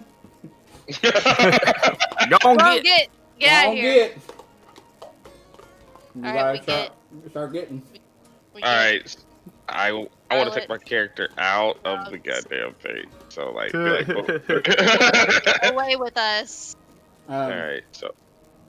As your god, he goes, nope, yeah, they did me good. They were fearless, and you can see they fought hard for that gator. Now, I believe they wanted to ask a couple questions of us, lot, and I think that we've earned it. And you can see another restaurateur's like, yeah, I mean, we take this competition seriously. If Chef didn't have his gator, then is it really a victory? No, they're like, everybody kind of nods, and they're like, you know, you can tell, like, this is a guild where, like, they're mostly buddies. Like, they're competitors, but at the end of the day, they're there all to, you know... There's a reason why they're all together. Yeah. Like, they could easily just be 12 different businesses. So they're all there together, so we could... So y'all would be able to talk to him. So, yeah, Chef goes, now, go ahead, investigators, and what y'all gonna ask? Alright, so out of character. Yeah. I know that the general scope is like to understand their influence and to see like how they feel about the military and the government and everything. I sit here. I know I didn't. Yeah, I have the docket pulled up. It says for the restaurant cooperative. Or at the top, the idea is they want to see if there's any immediate or long-term danger to military operations, and if so, what, and then how the entities listed below perceive the war and their opinions on the low magic crystals. Yeah. Okay. That's the exact... Everything else, great. They want to know it, but that's the core of what they're focusing in. Okay. So, everyone would just kind of, I guess, like, mingle? It wouldn't, or are they? Well, it seems like we have their undivided attention right now. Chef gave you the undivided attention. He goes, what you gonna ask? I mean, we while have a few. you're doing this, you see he has a big vat of the leftover gumbo, and he starts pouring bowls and serving it to the restaurant because they didn't get to eat, right? Yeah, they were working. Yeah, he's serving the rest of them the winning dish. So y'all just ask them about how they feel about the low magic crystals. That seems like an easy place to start. Yeah. I mean, we do appreciate y'all's time. I know it's been a very busy day, but we had a few things we were interested in, just bending your ear about, like maybe just the general idea of how y'all feel about the war effort currently, and maybe if y'all have any ideas personally about the low magic crystals. Yeah, one of the guys sitting back goes, well, as far as the war, as far as the crystals go, they're not really any of my business. I mean, you can't eat them. I don't know if they have that many applications for us, but...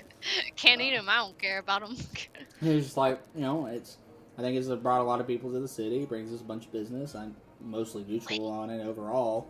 I don't interact with them very often, and the lady goes, yeah, I've used one to make a light at my house. I bought one, but it was a little expensive, and I haven't... Sorry, I have an out-of-character question. Does that mean that there's not, like... that they're not using low magic crystals for, like, cooking tech? Like, for refrigeration, or for... Much like ovens, Tatho's taste or- of beignets, they are traditionalists. Yeah. I mean, currently, no. Like, that may be things that happen in the future, but they're not quite there yet. But they're not there yet. No. Okay. Like, I thought for sure. Like, they I have thought their for tried and true sure- things that are working, and they don't want to Yeah. possibly fuck it up or blow up their restaurant with these well, crystals. it's just like, we are on the brink of industrialization. So some things have happened and some things haven't, right? Like, we are really on the cusp. So, and like, people are actively coming up with new shit every day. Currently, these people just don't have them. I thought for sure that they would have like fridges and be like, I need my refrigerator. No, I mean, right now they have a meat market in town, and otherwise they have old ways of drying and curing and salting. They just, not yet. Probably out of character. Like, it's coming right on the horizon. Like, we're right there. But so they're like, no, I mean, I don't use it that often. He goes, yeah, I bought one for light. It was a little expensive for what it was, but it's neat. And they go, yeah, there's a lot of people in town now, and it's good for the restaurant business, I guess. But you can kind of tell everybody just has like a middling opinion. Like, they don't really see it one way or the other that much. Yeah. And he goes, as far as the war, I mean, we're all working with some people in the military to help fix rations, and like, I mean, at the end of the day, we're here to feed people. And they go, yeah, I don't like to see nobody hungry, and I know they get hungry out there on the battlefield. And the gentleman from the Gazon Bistro who would make the steak, he goes, yeah, I'm working on making some, mass-producing some jerky, some big drying techniques with the thing, with that new dry aging thing. I think it might work out for him a little bit. And the Dreamy Creamery lady goes, yeah, I'm using really hard cheeses to try to ship over long distances without them spoiling. It's a little bit hard to eat, but it's better than just hardtack. And the thoroughbred maker goes, yeah, I'm trying to make hardtack not terrible. We're trying other things with the bread to try to fix it up. And Ned's Noodle Bar goes, yeah. And see, I'm trying, like that ramen I made today, I think if I get the seasoning down to really, really dry it out, and maybe if I fry those noodles and dry them, that we can travel them over distances. And give them a little bit of a different thing. And then Cormier goes, yeah, and I'm trying, some of these candies that are real hard crack candies, I think I can be able to, ship over long distance. I think it'd be good for morale. So they're into. Yeah, you can see, like, they all kind of riff off each other, and they're kind of excited about the things, but they're all working to this new goal that's normally out of their reach. Like, it's a new challenge for them to step up to, and they're all kind of excited to be up to that pillar. Cool. Well, I have to be honest with y'all. Hearing y'all talk like this, it's honestly making me count down the days till the next cook-off to see what y'all can come up with. Yeah, you see Ned's Noodle Bar. It's like, I swear I'm going to take it from him. I was this close. They don't tell me the votes, but I know I was this close. And Chef's like, well, I don't tell you, you was this close, and he agrees. Everybody goes, Red's like, no, next time, see what I'm going to do. 45 aged dry steak was too much. I think it was a little funky. If I go back to 30, and, they all kind of start talking amongst themselves again. I'm like, I'm going to do, all in like a friendly, boasting way. Kind of turn to Vay and Brand. Was there any other things that y'all can think of that we can ask them while we have the opportunity? Cool. Guess not. Turns back around. What's up? Colton was saying something, but I think. Oh, I'm sorry. Yeah. Were you muted? He was. Do you have any hidden plots? No, what? Plots for? I mean, like. I have a secret Like recipe. hidden, I'm like, trying to save, but. Are you trying to ask them about if they have land? I'm a little confused, Brand. Yeah, land. That's what I meant. Yeah. I mean, we own the land under the restaurants. You can see, like, they're very confused. Good. Does an insight check to see who's sweating. Yeah. Insight check. Yeah. Sure. Yeah. Oh man. Do it. Oh. Coward. Great. Coward. 12. As far as you can tell, people are just very confused at your tone and your question equally. Yep. I'm like very obviously like fucking looking around the room, like looking into people's eyes, leaning as forward as far as he can while maintaining balance. Playing some like I'm like good giving cop, him bad cop energy. Clint Eastwood squint. Jesus Christ. Yeah. Yeah, that happens, and like to try to break the obvious gaze on you, like someone goes, Chef, I don't think champagne goes with gumbo too good. It's like the lady, the lady, tea cake lady. Yeah. And he goes, you're probably right, but it's a celebration. It doesn't. You're free to go. I would like Emily and Totho to roll athletics checks. Hell yeah. Oh. This is what Just I'm come back in. Constitution saving throws. fucking best I rolled athletics. a 15 and I have a +5. Come Oh, on. I rolled God an damn. 18 all by itself. Channeling her hero, Red Bear. Yes. I read that comic book last night. I'm feeling amped. pumped. Feeling jazzed. Feeling Yeah. jazzed. You walk out of fucking Infinity War ready to fight the next dude. I'm about to fight an alien, Fight bro. I God swear or to God. become him. You guys walk into the restaurant drenched in sweat. Like, you are... I mean, Scarlett's doing great, though. She feels great. Like, yeah, your blood's pumping, but you're full of sweat. You're out of breath. Like, it was just a long way to run, no matter how you split it. Yeah. And you see Chef go, "Oh, look, it's you guys. All right. Has everybody done their piece? All right, come on, get a table. Hey, I'll give y'all it's a bowl. I'm We're sure y'all nasty, done we're worked up an stinky. appetite." Yes. I don't want alcohol. I want something to drink, please. I got some water. Here, let me go some get you water. water. So Thank he comes you. and brings out like a carafe of water for the table. And so he sits at a table with the six of y'all and goes, "Well, is there anything else y'all needed of me? Or is there anybody else you need to meet that maybe I can help you?" Oh. I'm looking at the thing. And I'll say, do you happen to know anyone that we could talk to with the Alcohol Brotherhood? "Oh, yeah, them guys. Oh, they mighty busy right now. I'm sure you can hear the street from here." Yes, I'm sure. Maybe after the festivities we can Well, I talk know to them as well. traditionally they done take off the Monday after the festival, the Monday evening.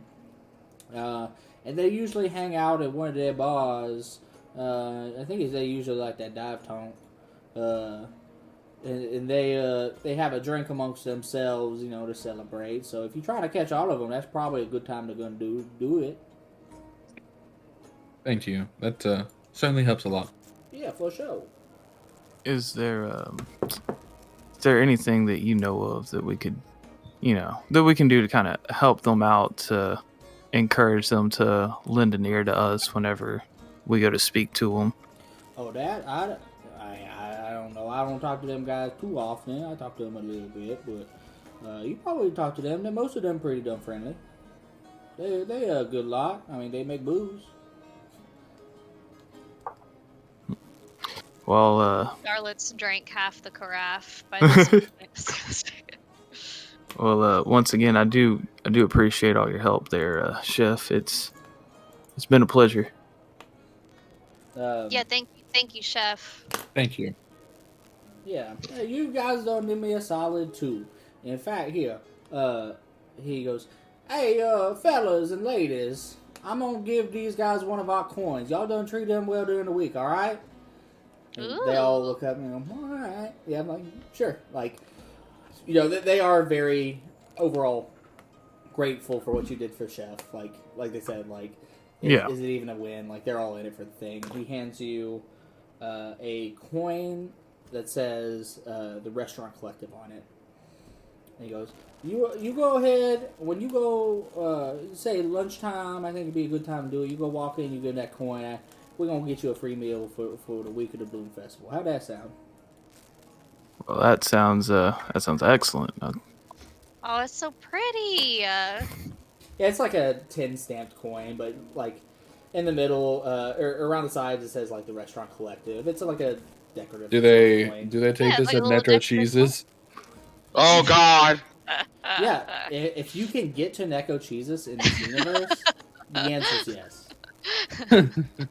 Beautiful. So it's the restaurant collective. I just wrote restaurant collective coin. Yeah. Nice. He goes, yeah, y'all come during lunchtime. Any of the restaurants, they go take good care of you. They're gonna what? Take good care of you. Oh, okay. Cool. Okay. Was that an ominous take good care? No, Well, is there anything else I can do for you fine folk tonight? Gosh, I feel like there were more questions, but I feel like it's covered, huh? Yeah, I mean, you get the sense that, like, what it says. these guys are very earnest in what they're doing. Like, they're in it for the long haul. The crystals don't matter to them too much, but you can tell, like, they're pretty pro-military in the fact that they get to play their role personally in a way they enjoy. Oh, I guess one thing, have y'all come across anything that would kind of seem like there are people working against the war effort? Like, have y'all come across? I guess so. I mean, I guess that's how to phrase it. He leans back and goes, well, there's always the like conscientious objectors. But... The what? Conscientious objectors. Okay. He goes, not everybody into it, and, some people are profiting, some people are not. You got people who, like, don't like the crystals, right? Like, the church ain't the biggest fan, but they hadn't done nothing wrong so far. Okay. Each group has their own thing going on, but, I mean, overtly, not unless you count them swamp werewolves. Yeah, I guess one of the reasons we're asking is we're all pretty new here, and so we're not as familiar with, like, I guess we're kind of familiar with some of the politics, I guess, but we're just wondering if y'all have come across anything, I guess, like... Overtly? No, not so much. I mean, you gotta remember, a lot of people moved here recently. Like, this town done exploded, so a lot of people are here because they want to be here. There's some people who was originally here that maybe don't like that, but I can't think of, like, a unified group or individual people, per se. Okay. Just asking. Alright. Do y'all have anything else you want to ask or do tonight? I didn't think of anything. When we go to leave, since we're all the way... Let me pull up the thing again. Yep. Since we're already in Riverfront, I would like to take a stroll over to Sunrise District to the park. Yeah. Let's do it. Why not?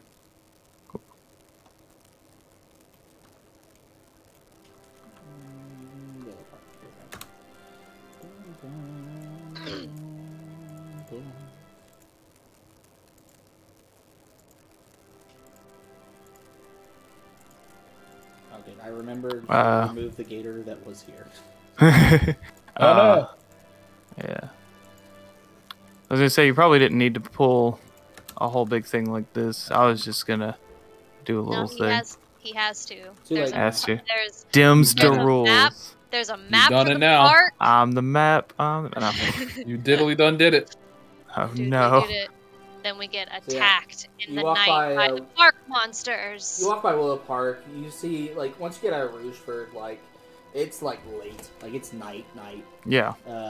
And there's not very few people out at this point. Like, most people are to bed, but there's still a few people, like, going from place to place. You see, like, people, like, shopkeepers who are still kind of cleaning up or trying to pre-set up for the next day. I mean, we've been through one full day of the Red Bloom Festival. And, like, there's some students kind of outside Buckhobb University, kind of see in the distance, but, yeah, you can make your way to the park. Cool. I'm sorry, guys. It's just, when I was here before, I didn't really get a good look at it. I just wanted to check it out a little bit.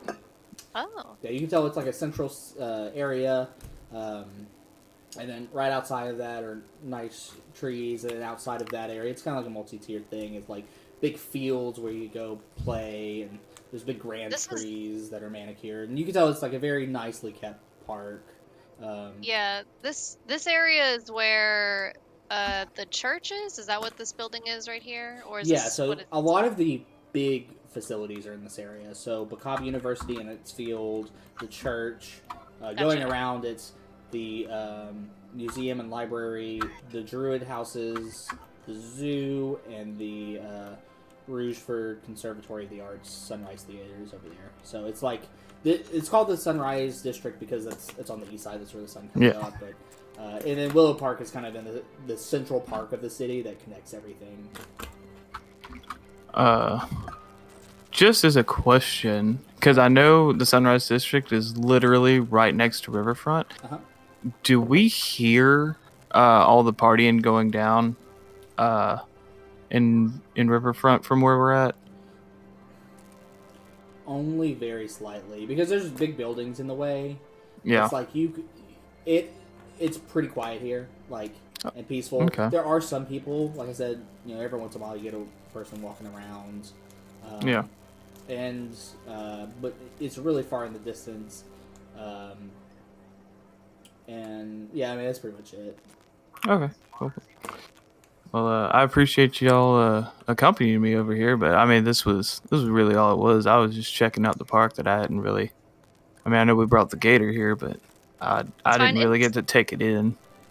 No, it's fine. It's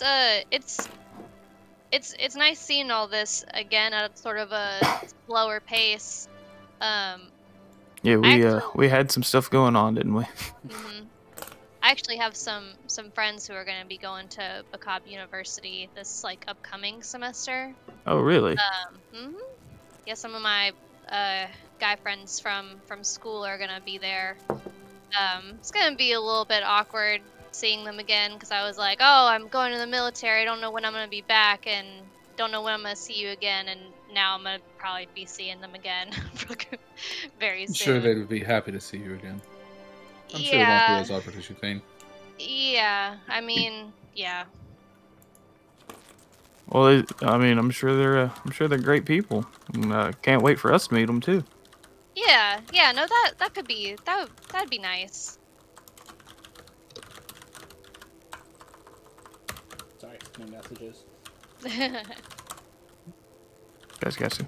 All right. Well, I mean, it is getting pretty late, so I mean, unless anybody else had an idea, I'd say we turn in for the evening. Yeah, that sounds good. We got some fun stuff coming up. Yeah, y'all's first day was mostly planned, but coming up, y'all have quite a few things you're gonna do. My baby. I also hate the person in the notes. Scarlet and Tather are our best friends. God damn it. Who typed that? Just wait until y'all start braiding each other's hair. Yeah, God who typed damn. that? The audacity of that person. When I find my them, God. boy, I Y'all oughta. are gonna go to a beautician with each other, like. We're gonna. Oh my god, I'm gonna have to teach You're her gonna about have going to to. the beautician. That's gotta Yes. happen. Yes. It has to happen. Yes! Yeah. Yes! You guys make it back to Fort Marship. It's rather late. Is there anything you're doing before you pass the fuck out? I'm going to continue reading the comic book I bought. Yeah. Yeah. So you still just have the first issue, so you got past all the parts where his people were oppressed up in the mountains and they were starving because another group of people had taken over their government, pushed them up, taken his mom as a sacrifice. His dad miraculously left, and then you're at the part where it's like, okay, then he grew up, right? And in his village, there's a big, coming of age ritual where you go to the top of the mountain, and slay a bear. And so, Red Bear goes and he climbs up the mountain, and it takes him, an entire day, and he's starved. He gets up there and he finds another bear bigger than himself. And so they go to fight, and before he strikes the first blow, he backs off and realizes, I am not a man yet. I have not done what I need to do to prove myself to this village. And so he backs off, and he goes, one day I will come back for you, but today is not that day. He leaves, heads back to the village, grabs his dad's sickle and his mom's hammer, and goes off forward to find comrades strong enough to free his people at Lusar. And his first adventure takes him to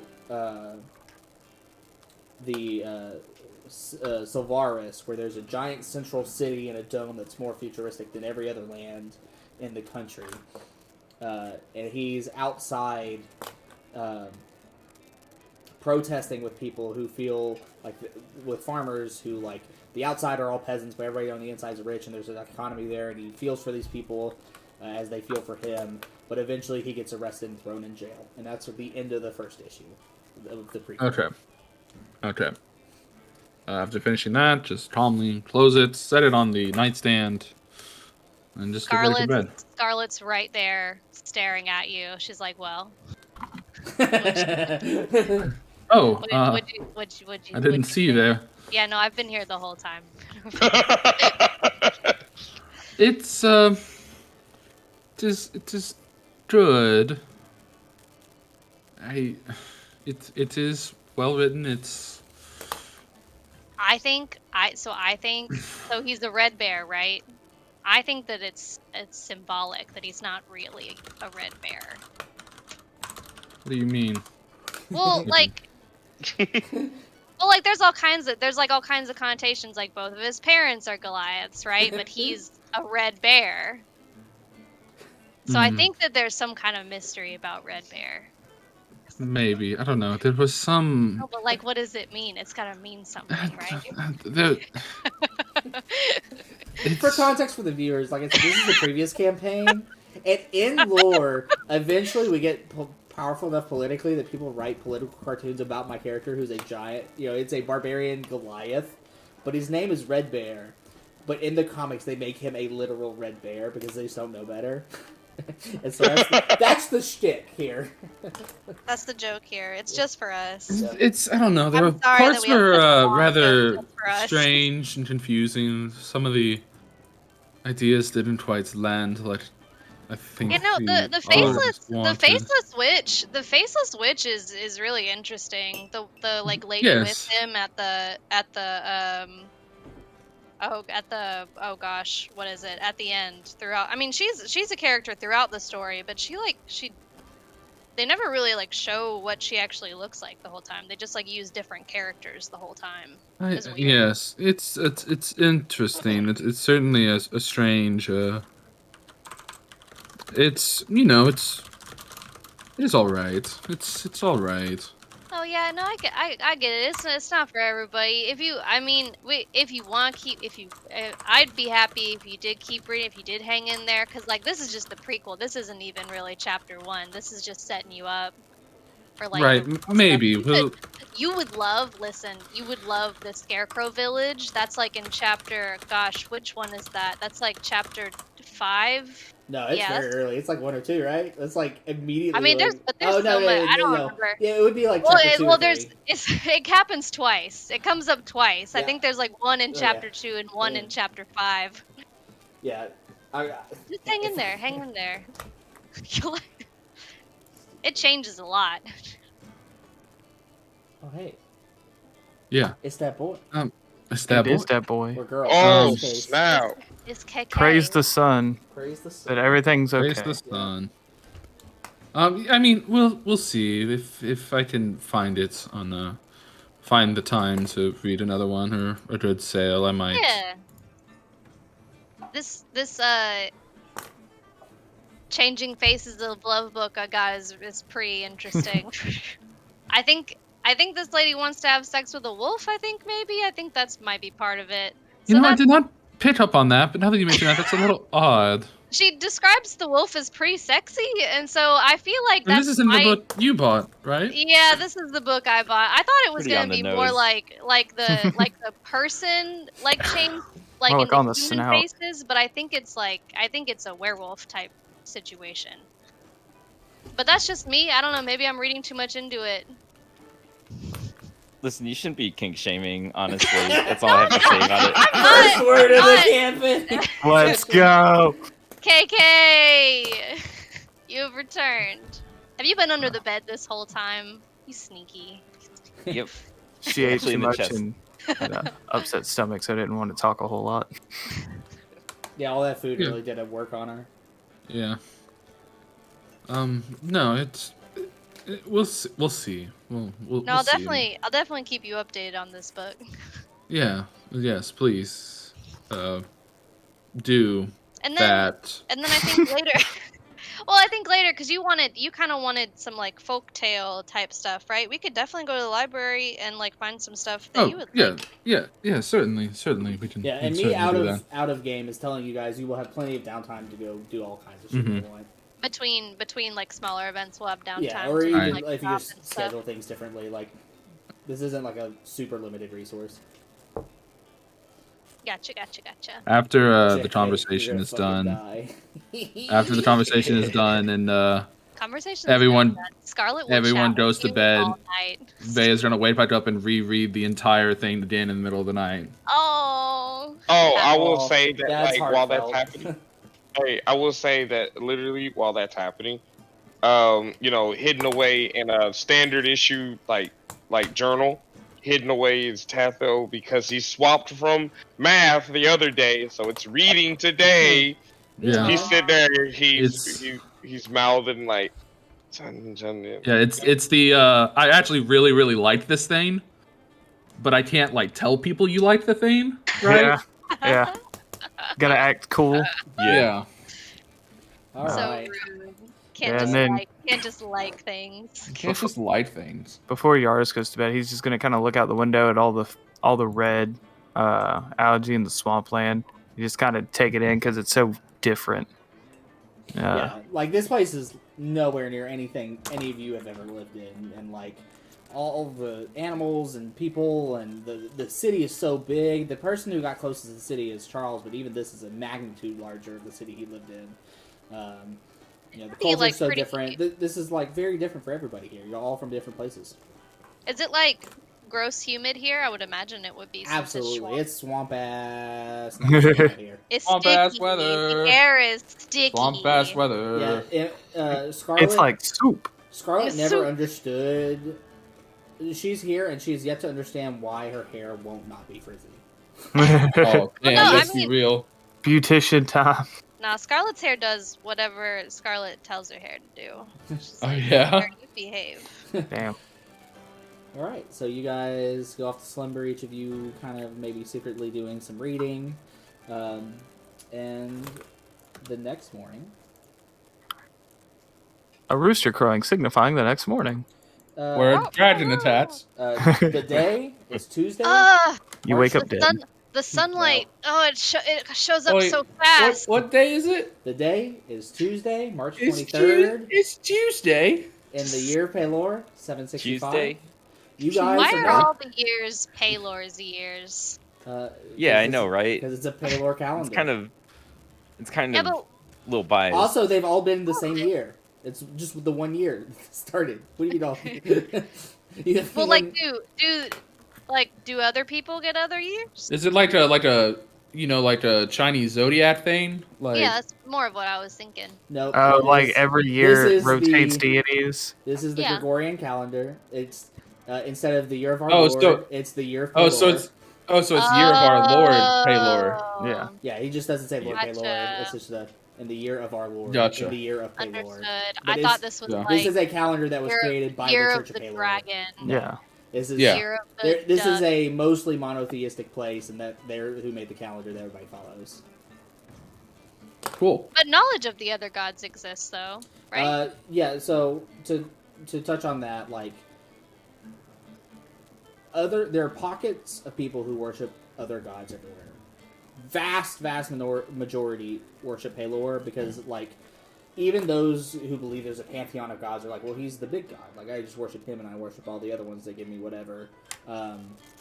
But a lot of gods are like ancient gods that nobody follows anymore. But Cobb University is a perfect example. It's like calling your place Hercules Gym. Like, yeah, some people worship him, but nobody does anymore. It's just like a character now. And so, like, Bacab was a wizard who became so powerful he rose to the level of a god. So they kind of use him as a symbol of the university, but nobody actively believes in Bacab. No, I bet there's a little cult at the school. Maybe. That totally. We all have to figure it out. Dun, dun, but I dun. promise you, there's Dun, pockets dun, dun. of people for everywhere. Whether they're here or not is a different story, but that's kind of how things are right now. Tyler, If you you gotta s- put. If you You say gotta that put you a worship little- anybody but Paylor, you would get ousted. Like, it's not okay. What were you gonna say? KK, do you think that people would look at us weird if we invented like a different god entirely, like a spaghetti monster? No, we're not guy? talking about. Before we're you not Could it talking- fly? Before you start And just like arguing, that, Scarlet and Tatho are over. 'Cause it's Made like a a call. KK. I'm cutting in here before we RP. You wake up. The day is Tuesday, March 23rd in the year Palor, and you are woken with Goom! Goom! Oh, the Go! cannons again. Goom! Oh yeah. yeah, the morning salute. Goom! Yeah, you hear the 12-gun salute, and it is immediately above your roof. Oh Yeah. It's god. deafening loud. Yep. Nice. Like before, you were upstairs and like you're braced for it, you're just fine. But this like Ooh. wakes you out of a hard sleep. Ooh. Good Chilly. morning to Oh, you too. Good morning. I have a feeling that it's going to be a long week. With the cannons, yeah. Yeah. This is just what we get used to. It sucks. All right. Well, at least it's only for a week, right? Yeah.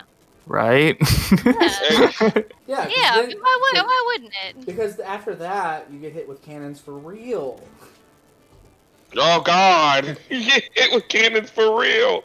I Yeah. just got death rolled, bro. Chill. Yeah. See, the secret thing is every morning, Tyler rolls a d20 to see if one of the cannons malfunctions and blows up our room. Just aims down. Ricochets off the rocks on the back of the River Sanchez. they It comes to they Like try it- to they try well, to no stroke 360 that shit. Well, they packed it wrong, Nah, and fucking- it leans up and it shoots out the back of it straight into our General TJ Beauregard is like practicing for the perfect angle to hit you motherfuckers. quote practicing. Yeah, he knows where our room is. All right, so is there anything y'all doing this morning before you head to your morning activities? Let's see what our activities are. Let's see. We oh. got the weapons display for several of us, painting exhibit, and Battle of Rougeford, and then expedition for everyone in the evening. I don't think there's anything special I want to do before the thing. Yeah, no, I think I'm good. Cool. I'm actually pretty good. I do believe. All right. Just well, got to Oh, embarrass okay. him myself. Yeah. Yeah, you did. I will say this is a bit meta, but you have morning activities and evening activities, and then y'all kind of need to repair up and pack out. You have a free lunch, which would probably be a good time to meet back up with everybody if y'all want to set a location. Okay. That was Okay. a bit meta, but I think that's just the best way to Yeah. be a character.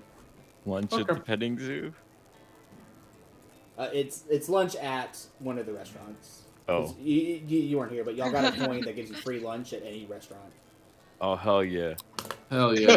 Oh, Yeah, So it's just a brother. matter of where you want to meet today. I'm not gonna lie, I would like to go to that noodle place for lunch. Hell today. yeah. That's why the not? bar. Yeah, let's Yeah. go. Let's do that. So plans are everybody goes their ways, comes back to Ned's. It's just the thing, you don't want to go to somewhere that you already have at home. You're at a festival. I mean, yeah, it's a special occasion. You don't want wanna go to- something different. You don't want to go to like a Cheesy Eye Fridays. A cheese. Oh my. What's God. You don't want What's to a bring your Friday? relatives from out of town What? to Wait, Olive what's Garden. the TGI Fridays? what's a Friday? It's an ancient acknowledged tradition. All right. So the first thing We've up one on restaurant. the schedule is we will be doing the weapons display. And Schedule. Yeah. It's going to be Yaros, Brand, KK, and Schedule First- Tafo. protect us. First thing on the schedule chaos. is pain. First thing on the schedule is death. Muffin. We're going I got to you a gift. Just It was pain. Muffin, why'd you smack me? Because science. No, he's. I'm only going to pull Cat. the characters who Cat are in the chaos. scene. Everybody Yeah. else watch the stream. Kat said I took that personally. He took.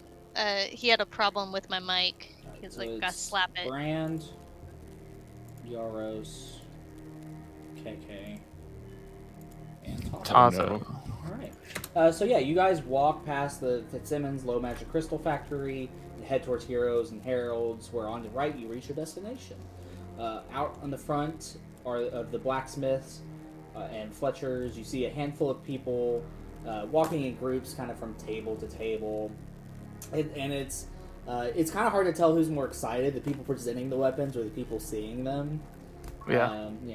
We're gawking at the creators.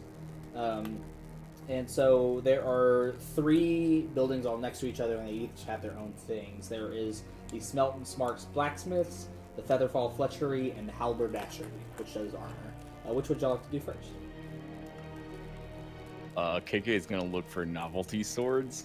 Damn. So yeah, so physical weapons are going to be at the blacksmith.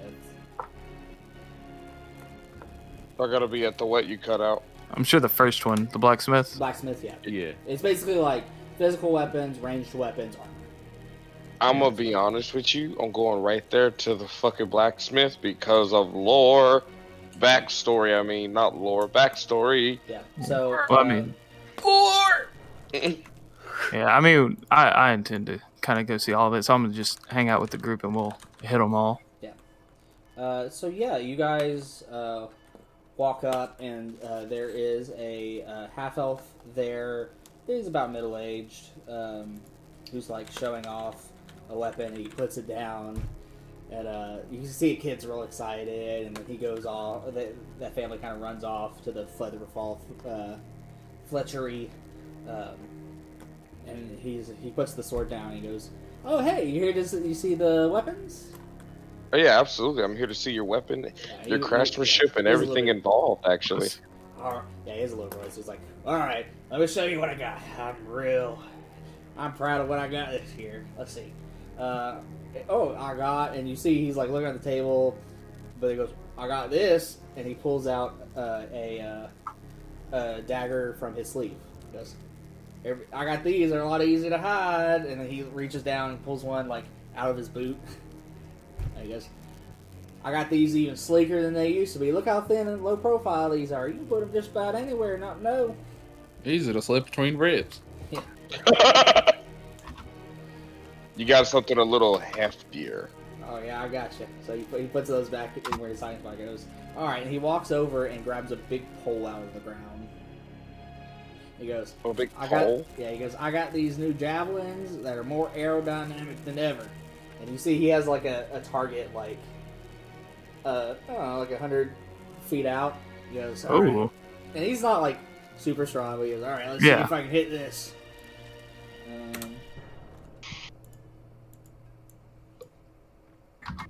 Oh, bro.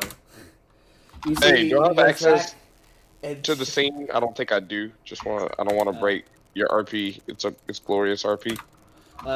He chucks the spear into a target 100 feet away, and you see there's like spears all across it. Like this dude hasn't hit it yet, and he bullseyes it. And he goes, "Oh my god, you see that? Did I just do that? Oh my god, this is a good ass javelin."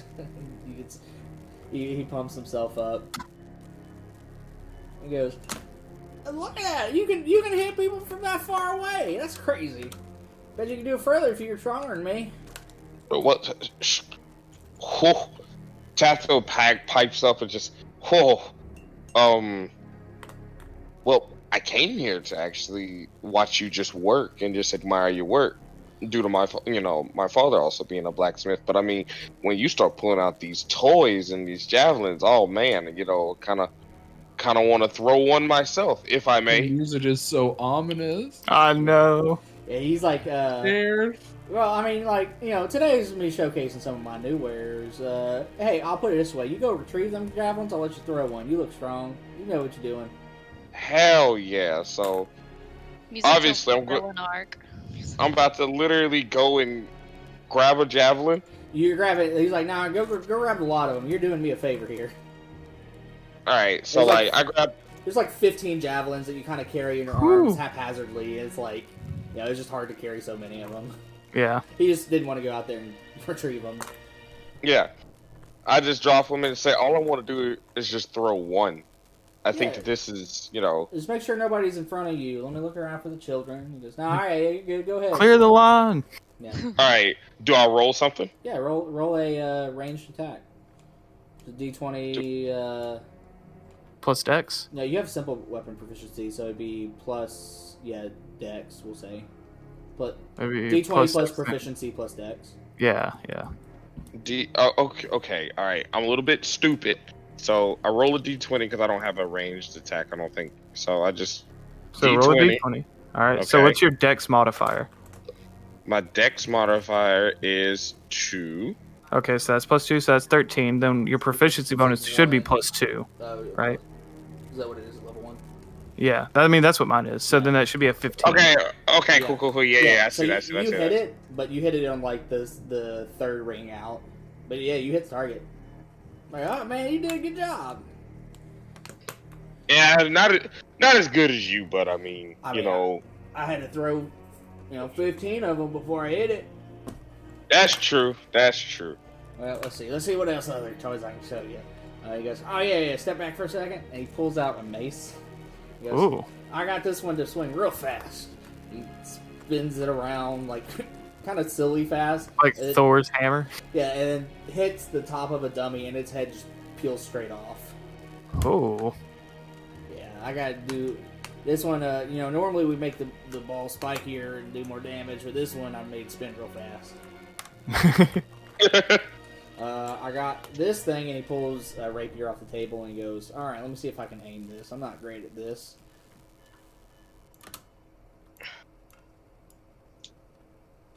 Yeah. Good go. He's good. showing up. Yeah. He gets a rapier and then bends his wrist and pokes into the same dummy that has plate armor, and he manages to get the weapon to go in between the shoulder plate and the body plate and pierce into the dummy. He goes, I've never been good at making these, but now I got them kind of precise enough you can really poke in and do some damage even if they're loaded up. Highly impressive. Yeah, let's see. What else I got? Oh yeah, here's my axe table.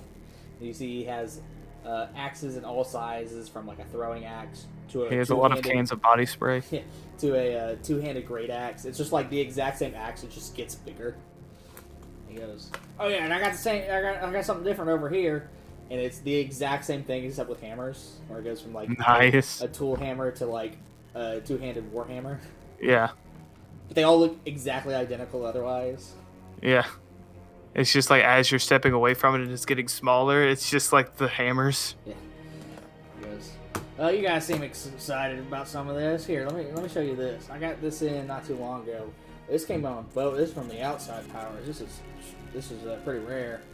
And so he pulls out like a case, like a rifle-looking case, and opens it up.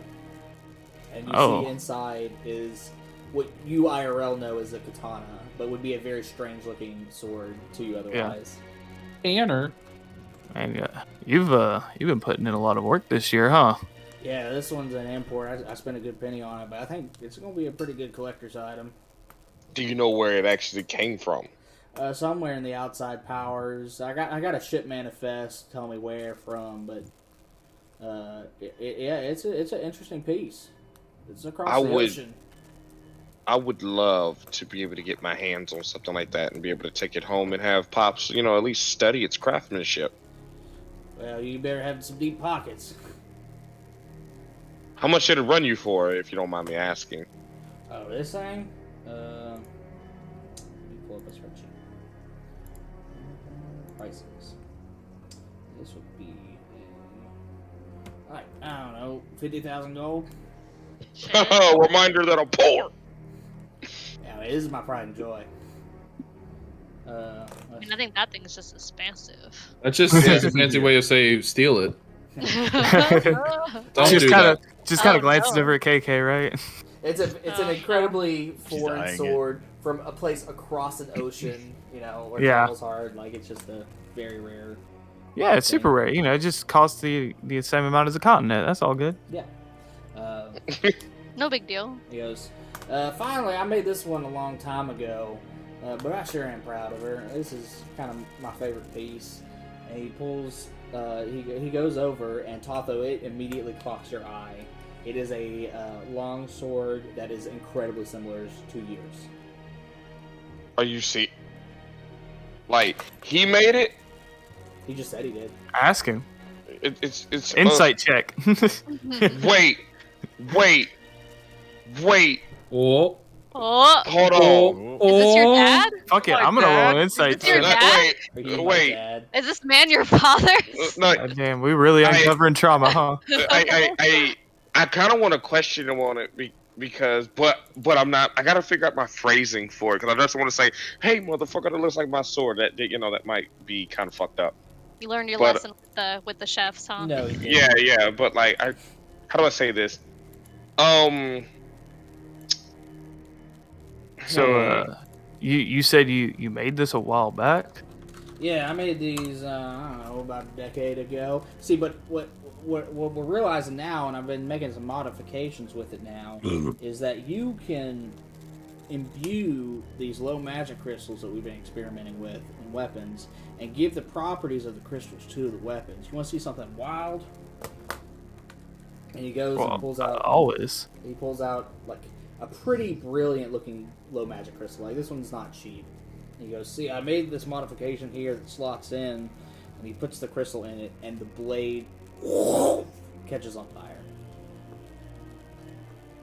So, like, out of character, is that imbuing the blade with, like, fire damage, or is that the crystal using a spell that when you hit with the attack, the spell's effect happens? Your character would not know.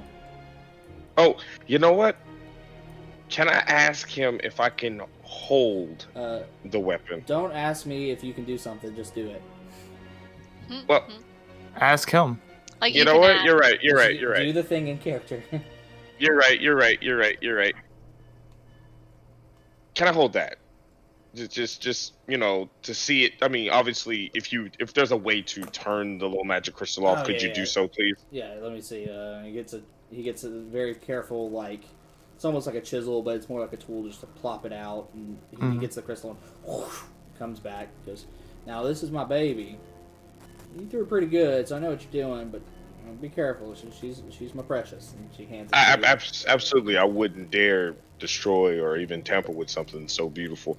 I'm gonna fucking inspect the fuck out of this shit right now to see if there's anything that is similar to that like if there's an insignia or something that my father may have had, because he said he got it a while back. So I'm looking for something. Sure, see if the weight feels the same. This would just be a perception check or investigation, I guess would be better. He'll probably want to do perception. Oh shit, I will probably want to do perception because investigation. I'm gonna be like, ah.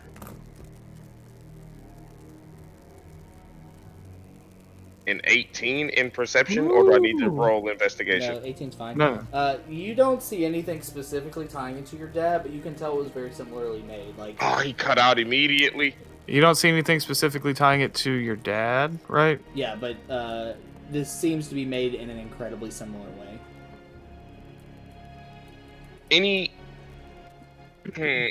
This is bugging me. I'm just gonna go ahead and just cut to the chase. No point in lying. My father was a blacksmith, and I carry a sword that is in similar make as this. There's no point in trying to be inconspicuous. Was this gotten by ill means? I don't want to just go ahead and just call you out, but there's no other way to do this. Yes, no, I made this 10 years ago. Who's your dad? Ah, fuck! I forgot my dad's first name. Oh. No. I know how to do this. Last name Wildheart. I think that should all you should need to know. Wildheart. Oh. Let's see. Is that who I'm thinking of? He he must be 40, 50 years old now, huh? Yeah, that's him. Yeah, I remember the Wildheart kid. Yeah, he was an apprentice here a long time ago. What? Oh! Sneaky. Oh! Yeah, if you got a sword similar to mine, that means he must have been trying to catch my glory. Wait. Ooh, shade. Wait. First of all, he didn't even catch that because his mind immediately. Because I think back to another session. Wait, you can take my sword and make it better to work with low magic crystals? Given time and money, mostly money.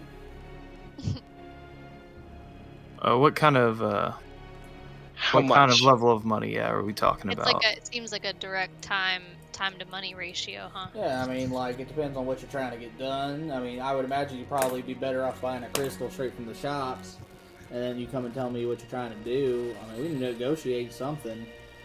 You got deep pockets? Because it ain't going to be cheap.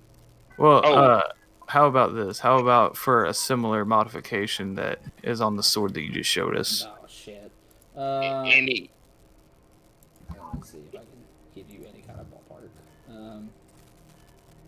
Shit. I mean, the modification itself is probably going to be a couple $100+ gold, and then you got to buy the crystal. Yeah. Oh, obviously. Yes, of course. And that's if nothing goes wrong. I mean, I did this one here. It took me a long time, but I've done it once. But yeah, I remember your dad. He was a snot-nosed little lion kid running around trying to learn what to do. Yeah, it seems as though those days are long since forgotten from him. Yeah, what's he up to nowadays? Well, it's kind of a sore subject. He's not doing. I mean, he's doing okay, but overall, he's not doing the best. If you get what I'm saying. I don't know that I do. Okay, I don't know that I do. Well, he ran into some hard times. Gotten to the wrong crowd, and that wrong crowd came in and collected. If you understand what I'm saying. Oh shit! Yeah, he used to run around with not great people back when he was a kid too. So, I mean, life's a cycle, right? But yeah, life's a cycle. Hopefully, not trying to do the same cycle. If he got kids now, I hope he try to right his wrongs and do good by you. Yeah, I think I'm just trying to make sure I don't screw up like him. I think that's my main focus right now. It's just well, that's good. You're already trying to do right. Twice the size he was. I get that definitely from my mom. Yeah, Absolutely. He was a scrawny little kid. Anyway, I got other people popping up, but you come by sometime. We'll talk. Absolutely. So yeah, the next vendor over is Featherfall Fletchery. Yes. And this place yes. arrange things. Yes. Pull something up.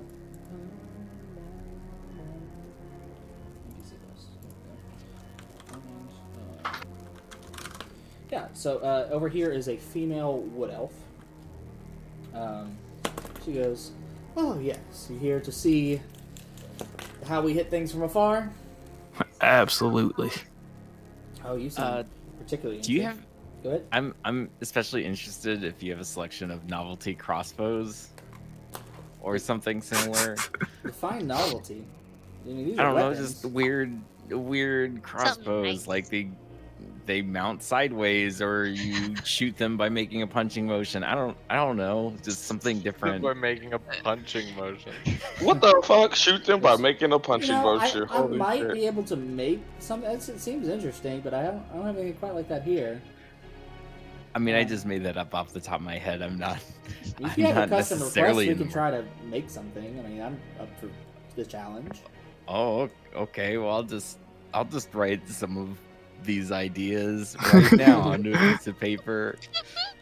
All I right. mean, don't feel pressured to make any of these. I'm just saying it would probably be pretty Dope. interesting. I mean, yeah. Let me show you what I got. And so he goes, first things first. Some things never go out of fashion. And she picks up a sling and a rock, and just and chucks it, and hits a piece of armor straight in the chest and dents it a good 1.5 inches in. He goes, before you had anything else, you pick this up and you do it. We've only gotten better from there though. And she goes, speaking of crossbows, here we go. I have a couple here. Here's a small crossbow, and you can see it's like a hand crossbow. It really easy. just sounds like these weapon vendors are gonna go evil. This music is too much, dude. I'm like, what's gonna happen? Yeah. I can't take it. Yeah. Insight check. Yeah. So, yeah, Con save. She lifts up this crossbow, and it's light enough that she can really maneuver it real quick, and she shoots that same dummy, and the arrow actually is strong enough to pierce through some light armor and go in. She goes, "See, this is when you need some maneuverability and quickness.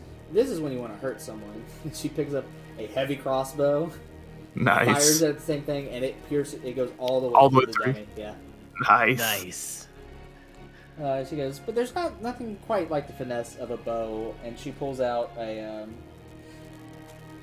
full long bow. I mean, it's a big piece of equipment.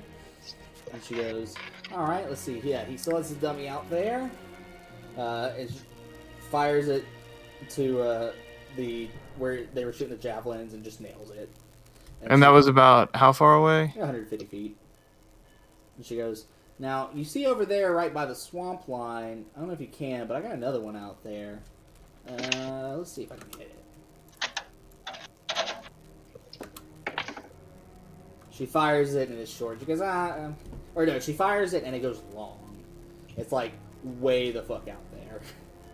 Oh, shit. I didn't hit it, but I think you kind of get what I'm trying to show here. But really, I think the new things, of course, are going to be with the crystals, and we figured out a few different things we can do. If you come see this table, so I can figure out ways like that. I'm sure I saw y'all with the fire sword over there. You can put gems in the bow itself to give it properties, or you can put it in the arrowhead. And I think those distinctions are very clever, and there's still experimentation to be had. You can also dust the arrowheads for like a one-time use with the small crystal, or like here, and she shows you an arrowhead that has a tiny little hole in it. You can put it in there, and even if your arrow breaks, as long as you can treat the arrowhead, you still have the crystal power arrow. And so these are some of the things we're working on for Warfare, and trying to figure out if we can mass produce. Could you get just launch a really big crystal and then break it? I mean, I don't know how. The arrows can only hold so much before they just go down. There's a weight ratio that's interesting. Man, I imagine though that's got to be murder on the pocketbook, right? Yeah. Yeah, I mean, these are going to be probably, especially the arrows, cheaper than like a full piece of equipment, but you probably want multiples of them, and we're still experimenting. We're not quite there yet. With such small quantities and flying so fast, there's a lot of things we still got to figure out, but they're on the way. Well, you'll definitely see me poking my nose around a bit, trying to stay updated on that, because that's interesting stuff. I like that. Well, that's exciting. I'm glad we'll have someone to talk with. Most people are just into big swords. Yeah, I mean, I'll be around, to see if you made any of those things that I listed. Sure. Here, I'll take the page. If you could make a scythe with a crossbow inside of it. Oh my god. She goes, I have to collaborate with the blacksmith, maybe. I don't know. Yeah, just something like that. She's like kind of curious what's in here. Maybe she'll get some ideas, but she's not overly optimistic of what's written down. Yeah. It's all cringe. Yeah. What was the blacksmith's name, by the way? Just so I can write that down. Yeah, his name was Nashir Valra. I'll type it out. Alright, I was gonna butcher that name up pretty damn good in this doc. Yeah.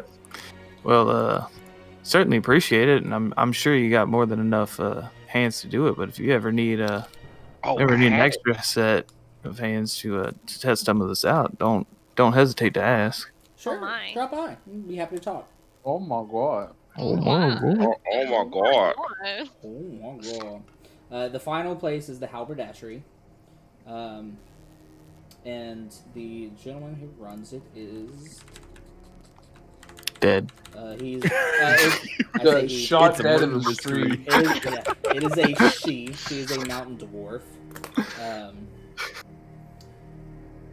And so she goes, "Hi, you'd be here to see what we got?" Oh, of course. See, They over there, they got things to hurt other people. I'm here to keep you safe.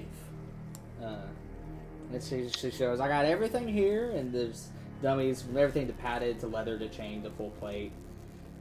Nice. And she goes,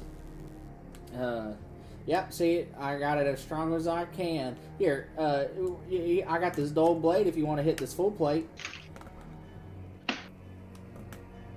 Any For takers? Kind of Y'all nudges whack- Taco. I'm doing it. I was IRL drinking something, so I couldn't respond. Yeah. Yes, I will absolutely take this dull blade and literally gonna go whack it real quick. It's literally rounded. Like, Damn. it's they give it to kids to hit the thing. She ain't trying to wreck her own merch. Yeah. So go ahead. I'll- Roll just a sword attack roll. All right. So, wait, do I actually? Yeah, I do. Just a great sword. Yeah. Cool. Dink. A 17. Yeah, you hit it as hard as you can, and you dent it about an inch. And she goes, "Yeah, see, right there, that's a bruise.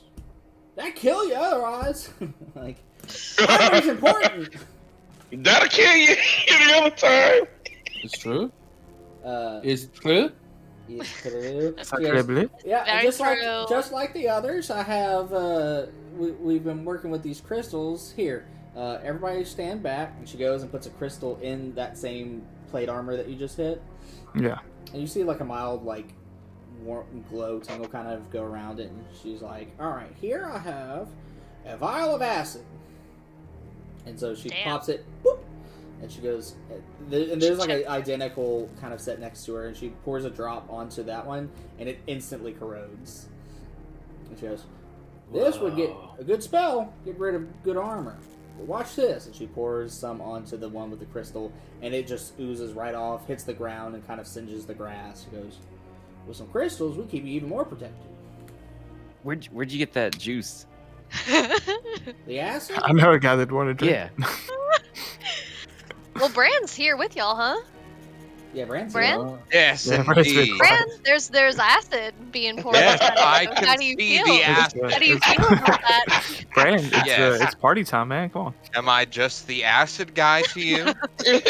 I mean, come on. You're so much more than You, that. You're you like scorpion these juice. things, though.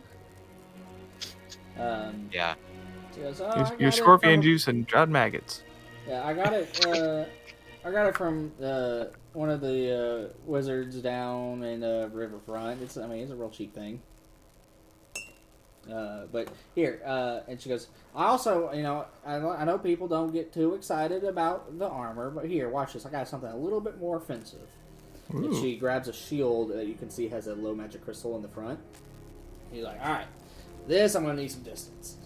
And you see, like, she puts the dummy, like, in between the shops where she has a straightforward. She goes, "All right, here we go." And she runs about 5 feet and bashes the shield into one of the dummies, and that dummy flies 10 feet back. And you hear a loud boom as it Nice. flies. She goes, "Yeah, we can put some of the spells in your armor, too, and then you can do stuff with it. It's pretty neat." This is I think this has been pretty eye opening about some of the possibilities that are out there. Absolutely. So, with you having done this, I would like to grant you 4 proficiency with loosely identifying the power of weapons. You can see, like, is this a magical weapon? Is this like an exquisite masterpiece weapon? You're able to identify that much. So, put that on your character sheets. There you go. Yeah. Damn. Let's go. Up next, we are going to go. I'm going to go through the morning activities, and then I think Yeah. for that if y'all are willing. Yeah. Since we Yeah. started a little late. So what's the wording on that trade exactly? Loosely identify the power weapon of a level is what I have written. Which I think it'll be up for debate. But it's basically like, you can know if it's magical or not, and you'll know if it's like a masterpiece weapon or like a common weapon, like an everyday weapon. You know. Under proficiencies, Sort I of- just put that under weapons, Sort basically. of like identify weapon. Yeah, type you thing. can bring it up and I'll tell you what it does. I'll put it that way. But it's not going to be... You're not casting identify. You have a very, very loose idea. Because like you've seen a range of weapons here. Got it. Yeah, we're gonna head to the Sunrise District.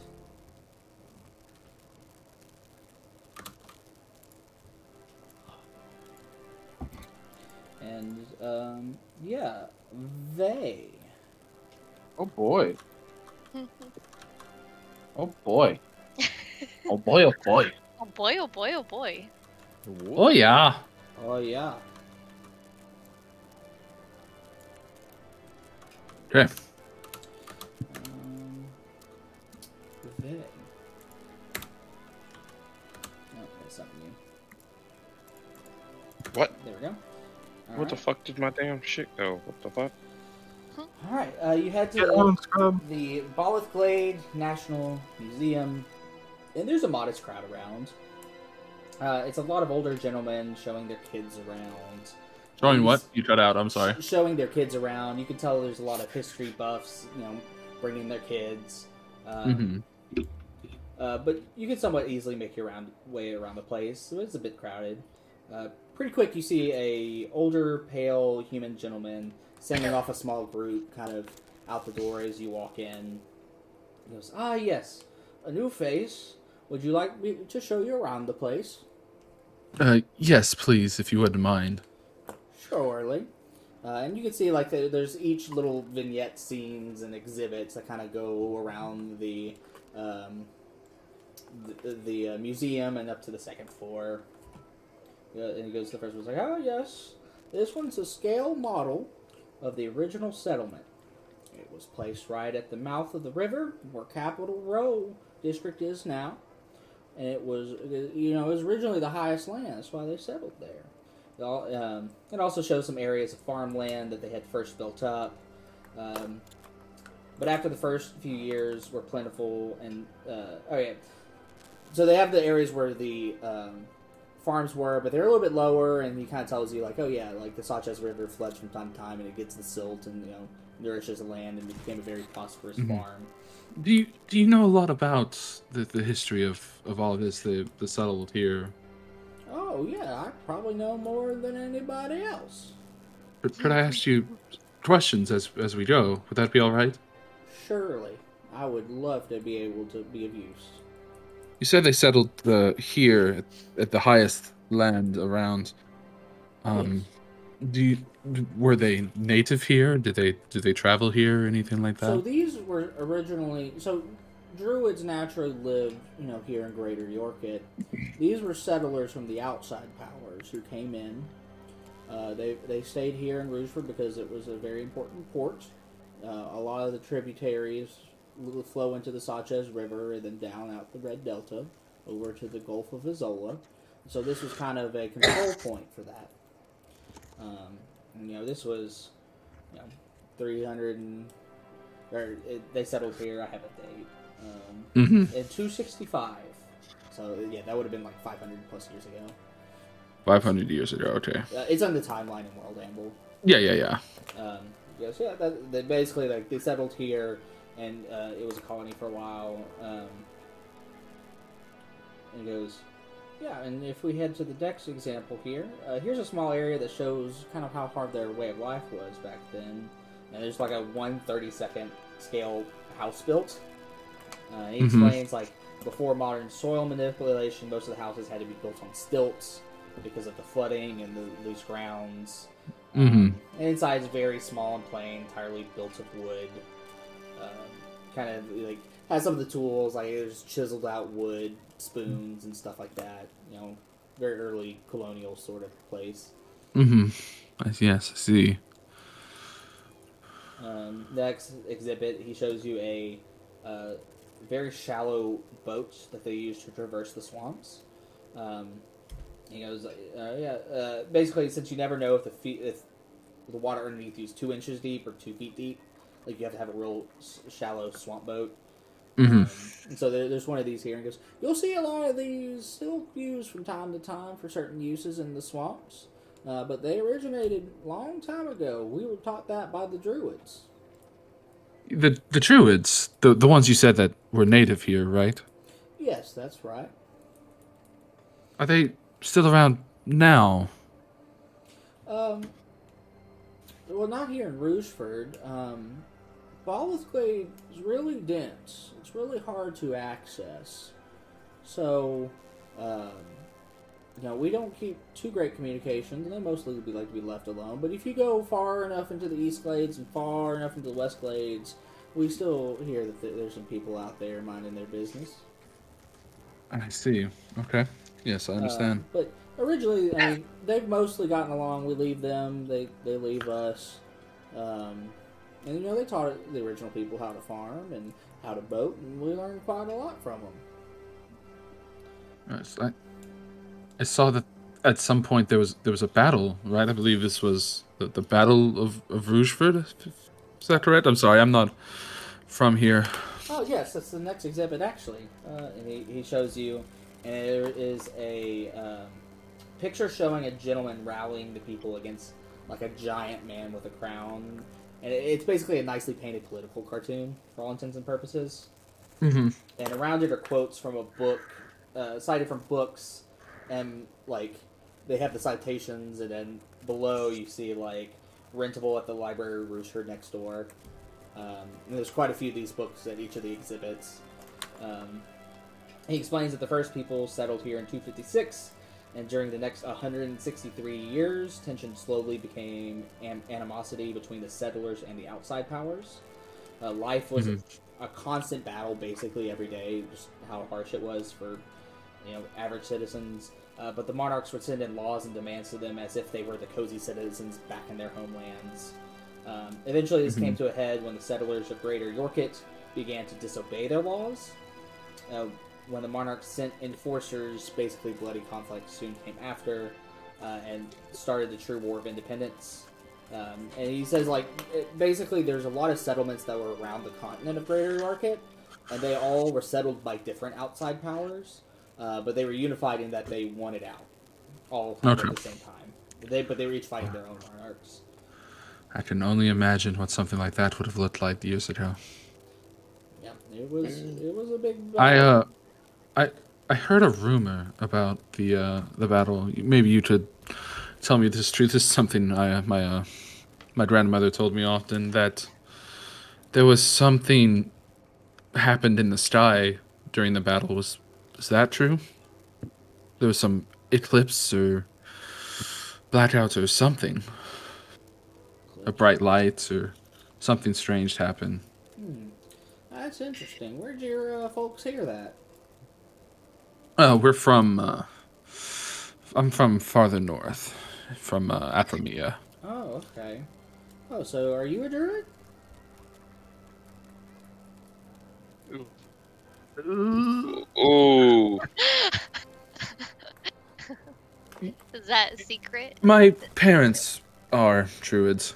Oh, okay. You say that, and not much is written, but there are a few accounts I've read where it says the moon was out. You know how sometimes, during the day you can see the moon still while the sun's up? In fact, here, let me head over to the next painting. And the next painting is a beautifully made painting of the titular Battle of Rougeford. It has a... you see that the same gentleman who was fighting the king in the last portrait is also pictured in this one. And so you see that guy is casting a thunderbolt towards ships that are leaving in the distance. In the foreground, there are a lot of fallen soldiers, both of the native people. Is this the same man from the previous exhibit? Yeah, let me finish with the painting real quick, and I'll get that. Oh yeah, sorry. No, that's fine. So there's a lot of soldiers in the foreground that are lost on both sides, both the settlers and the outside power soldiers, and blood is flowing from their bodies into the river, but the river is also red with the red bloom. And then next to the photo, they have two vials. One is labeled blood, and the other is red bloom, and you can really see they're very similar in color. And so, I'm sorry, you asked if that's the same guy. Yeah, I asked the man, is it the same guy? Yeah, that gentleman's name was William Crenshaw. He was the governor at the time of Rougeford, You can see it's an elvish man. It's a picture of him in a war. It's a real strong jaw, pretty strong body. He was a powerful wizard who was a help to the revolt and led the settlers here in their rebellion. He talks about how at this point in the war, many of the settlements had ended their battles in stalemates, but to the outside powers, it was much more costly because they had crossed an ocean to fight. And so the casualties and resources were a lot more expensive on their side, but the people here were just running out of resources. So the settlers here had fought off their forces to a complete defeat. They defeated all of them, but had very few people left standing. And if anybody else came, they were basically guaranteed to lose. However, when reinforcements came, they saw the red bloom entering the Gulf of Azola, and basically just panicked and assumed they made the river run red with their blood. And so instead of attacking, they went back to report, and basically that was the final straw in this War of Independence, where they were like, we can't afford to do anything else. These guys just keep killing everything we put out to them. And that led to them signing a treaty that ended the independence and then effectively started the country of Greater Wicked. I see. That must be... Huh. No, I never knew that. That's very fascinating. And the Crenshaw, is his family still around? Do you know? That name sounds familiar. You know, he seemed to pass away without any heirs. He seemed to be torn by war by the end of it, and so there's no known living relatives of his currently now. Yes. And then, what if this one I point to I assume what the next one is? Just trying to seem interested. No, that's the last one. That was the last one? Okay. I'd say that's all very fascinating. I've always appreciated history, the things that are so easily lost to time. Yeah, I do too. I'm the resident historian here in Rougeford. I kind of like to keep a lot of the histories of people behind. I like to think that I'd be thought of when I'm gone, just like I think of these people. It's humbling. I'm so sorry. My name is Vayani Tarlio. What is yours? My name is Finley Wright. Finley Wright. It was a pleasure talking with you and learning from you. Yeah, and as you say that, you kind of walk into the end, and you see another group is catching up to you. Y'all gone a little bit slow, talking it over. And a gnomish woman approaches, and the gentleman turns around and goes, "Oh, I'm sorry for taking so long. It looks like we got lapped." And the lady's like, "Oh, don't worry. Y'all look like y'all are having a good time." And the gentleman goes, "Miss Lero, this is..." Y'all shit posting? No. Oh, okay. Don't worry about it. Don't worry about it. That's unfortunate. I don't know what a shit post is. So yeah, he goes, "Miss Lero, this here is Miss Ariza. She runs the library next door." Oh, hello. It's a pleasure. Mighty nice to meet you. Hope you come by sometime. We got a bunch of books. You seem interested. We got a bunch of books about the history of Rougeford and stuff. The stores don't quite carry some of the old stuff, but they also have some new stuff we don't have. Yes, I'd certainly be interested to do that. I'll certainly be out there whenever I can. Cool. All right, with that, I would like to grant you proficiency with identifying artifacts from Rougeford. Oh, sick.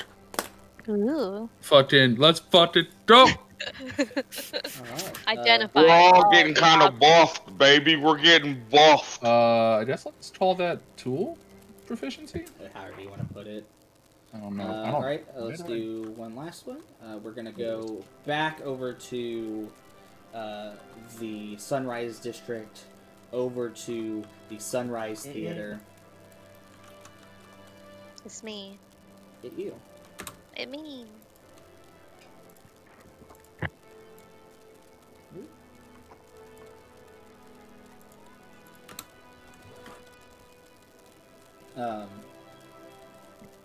So yeah, Scarlet, you approach the Sunrise Theater, and outside is a very loud, ostentatious sign that says Glasgow Painting Exhibit. You get inside, and you are ushered by a young male dwarf who brings you, in a kind of a roundabout way, down to the main stage. You know, normally, like, most people don't get access here, so you kind of have to go not obvious way because they don't want people going down there. But yeah, you get down to the main stage where you see a series of paintings on easels kind of around the stage. Most of the people here seem pretty well-to-do and well-dressed. In the center is a gnome gentleman on a stool, and he has a simple black shirt and really baggy slacks and has a beret, and he's like smoking a cigarette. Around the paintings? He's like in the center. He's like 20 feet from him. But as you look at the paintings, each one really is magnificent. And at first you're caught off guard because as you move around the pictures, or as you move, the pictures seem to move, kind of like a lithogram. But you quickly tell like this is some kind of magic. Some kind of magic. Yeah.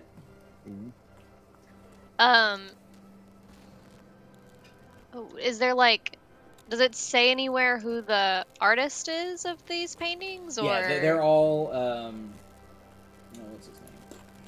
They're all Glasgow. I'm trying to find his first name. No, Gaskell. Albar Gaskell. If you want, I can describe the paintings or. What? Yeah, no, I'm gonna look because Scarlett's gonna slowly walk and like look at the paintings, and they're all by Albar Glasgow. Yeah. There are 2 paintings that were on the side of the Rougeford Conservatory of the Arts float, like those big seascapes that had like that Rougeford Conservatory of the Arts that were on either side of the boat on their parade as they came by this morning. They're presented here. And there's a picture of a gator snapping at a crane as it flies away, and like as you move, the gator snaps and the crane goes further Snaps away. its jaws. Nifty. Yeah. And there's a picture of a frog leaping from a branch trying to jump for another, and it doesn't look like he's going to quite get there. There's a picture of a dog just floating in a pool.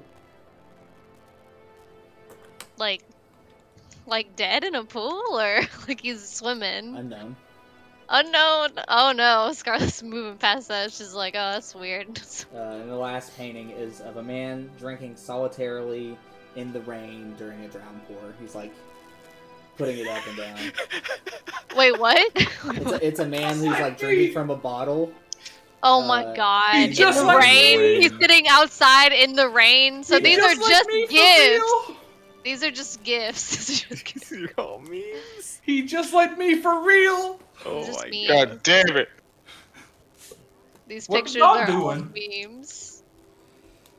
Yeah. What was the first one? The frog? Is there a dog with butter on its head? What the dog doing? So there's you said that there's like a gnome. Did you say a gnome man smoking nearby? He's a dwarf. A dwarf. No, I'm sorry. You're right. He was a gnome. He's a gnome. A gnome? Yeah, and he's like in the center smoking a cigarette. And no one's talking to him, or are people? Yeah, he seems a little standoffish. Okay. I'm gonna go up to him. But like he's intently watching the people looking at the paintings. Okay. I do laugh a little bit at the man in the rain because that seems kind of sad, kind of funny. Yeah. I guess I'll go over. Yeah, so I'm gonna go over to the man in the middle. Where is he at? He's like near the. Because he's not here. He's not around me, so I don't know where I'm going. Emily, I'll go to the man. Permanence issues. It's the ADD. And Genome. They're not the I'm gonna walk. I'm gonna go to the gnome man. And I'm going to ask him about what he I mean, I'm guessing this is the About artist, the Hun, huh? we're gonna do the thing with the About Hun with the what was it, and the guy. I'm gonna ask him. I'm gonna be like, "Hello, hi. Um, do you are you the artist of the? Are you Albert Glasgow?" Yeah. My name's Glasgow. I painted these. Takes a puff from the cigarette. You can tell he's trying to look cool. Yeah, no, you look really cool, by the way, and your paintings are. How'd you get the magic to? I mean, it is magic, right? The moving paintings. Yeah. I mean, all art's a little bit of magic. All art, you're right. All But, art is a little bit magic, but like the moving part, definitely unique. Definitely seems to be like magic. Yeah, it's sometimes you can channel things into your brush, just like you would channel into an instrument of any kind. Oh wow, that's really cool. So it's like bardic magic, right? Yeah, that's You go one to way like to put bard it. school, Well, the Rougeford Conservative Arts is effectively, like a bard school. they teach all kinds bard of arts, but it's you get trained classically, in the ways of high magic when you're doing things here. Who's the man in the rain? I don't know. I like that one the most. I don't know what You don't anybody you knows. don't know. You don't know. You see, What a fucking artsy fartsy ass. Oh my fucking god. Well, like no, hold on. So he's kind of all of us then, huh? He's kind of God. yeah, I think all of us have been the guy drinking in the rain. the guy drinking in the rain. Yeah. No, that's He great. takes a sip, and he puts it down, and then he's just getting rained on. I like to my art's, it's like life. It should be in motion, and you're always Yes. chasing the next thing. But like life, art is a struggle, and I produce struggles. Yeah, no, you really feel that. You really Yeah, feel he that. does. With See, like all of it, the all of it. dog, everything, all of it's coming to Scarlet now. She's like, yeah, that makes sense. Like the dog in the pool, Yeah. who's But- maybe dead. Who's Yeah, maybe the alligator trying to get the crane, and the the frog, alligator trying to get the crane. frog It's jumping all to a branch. Like they're all like some kind of struggle. it's all a struggle, man. I feel that. I Yeah. feel that. I feel like you get me. Not many people get me. I get the struggle, man. It's like right now, man, my job. I mean, it's a new beginning for me, but it's been a struggle, and I feel that with these paintings. That's really cool. Yeah, you should come around sometimes. You might be a good artist. You got Yeah, no, I mean that I would, yes, like to do something like this. This would be really cool. Yeah, and you see he like walks forward and like gives you a little bit more inside baseball in some of these paintings of like,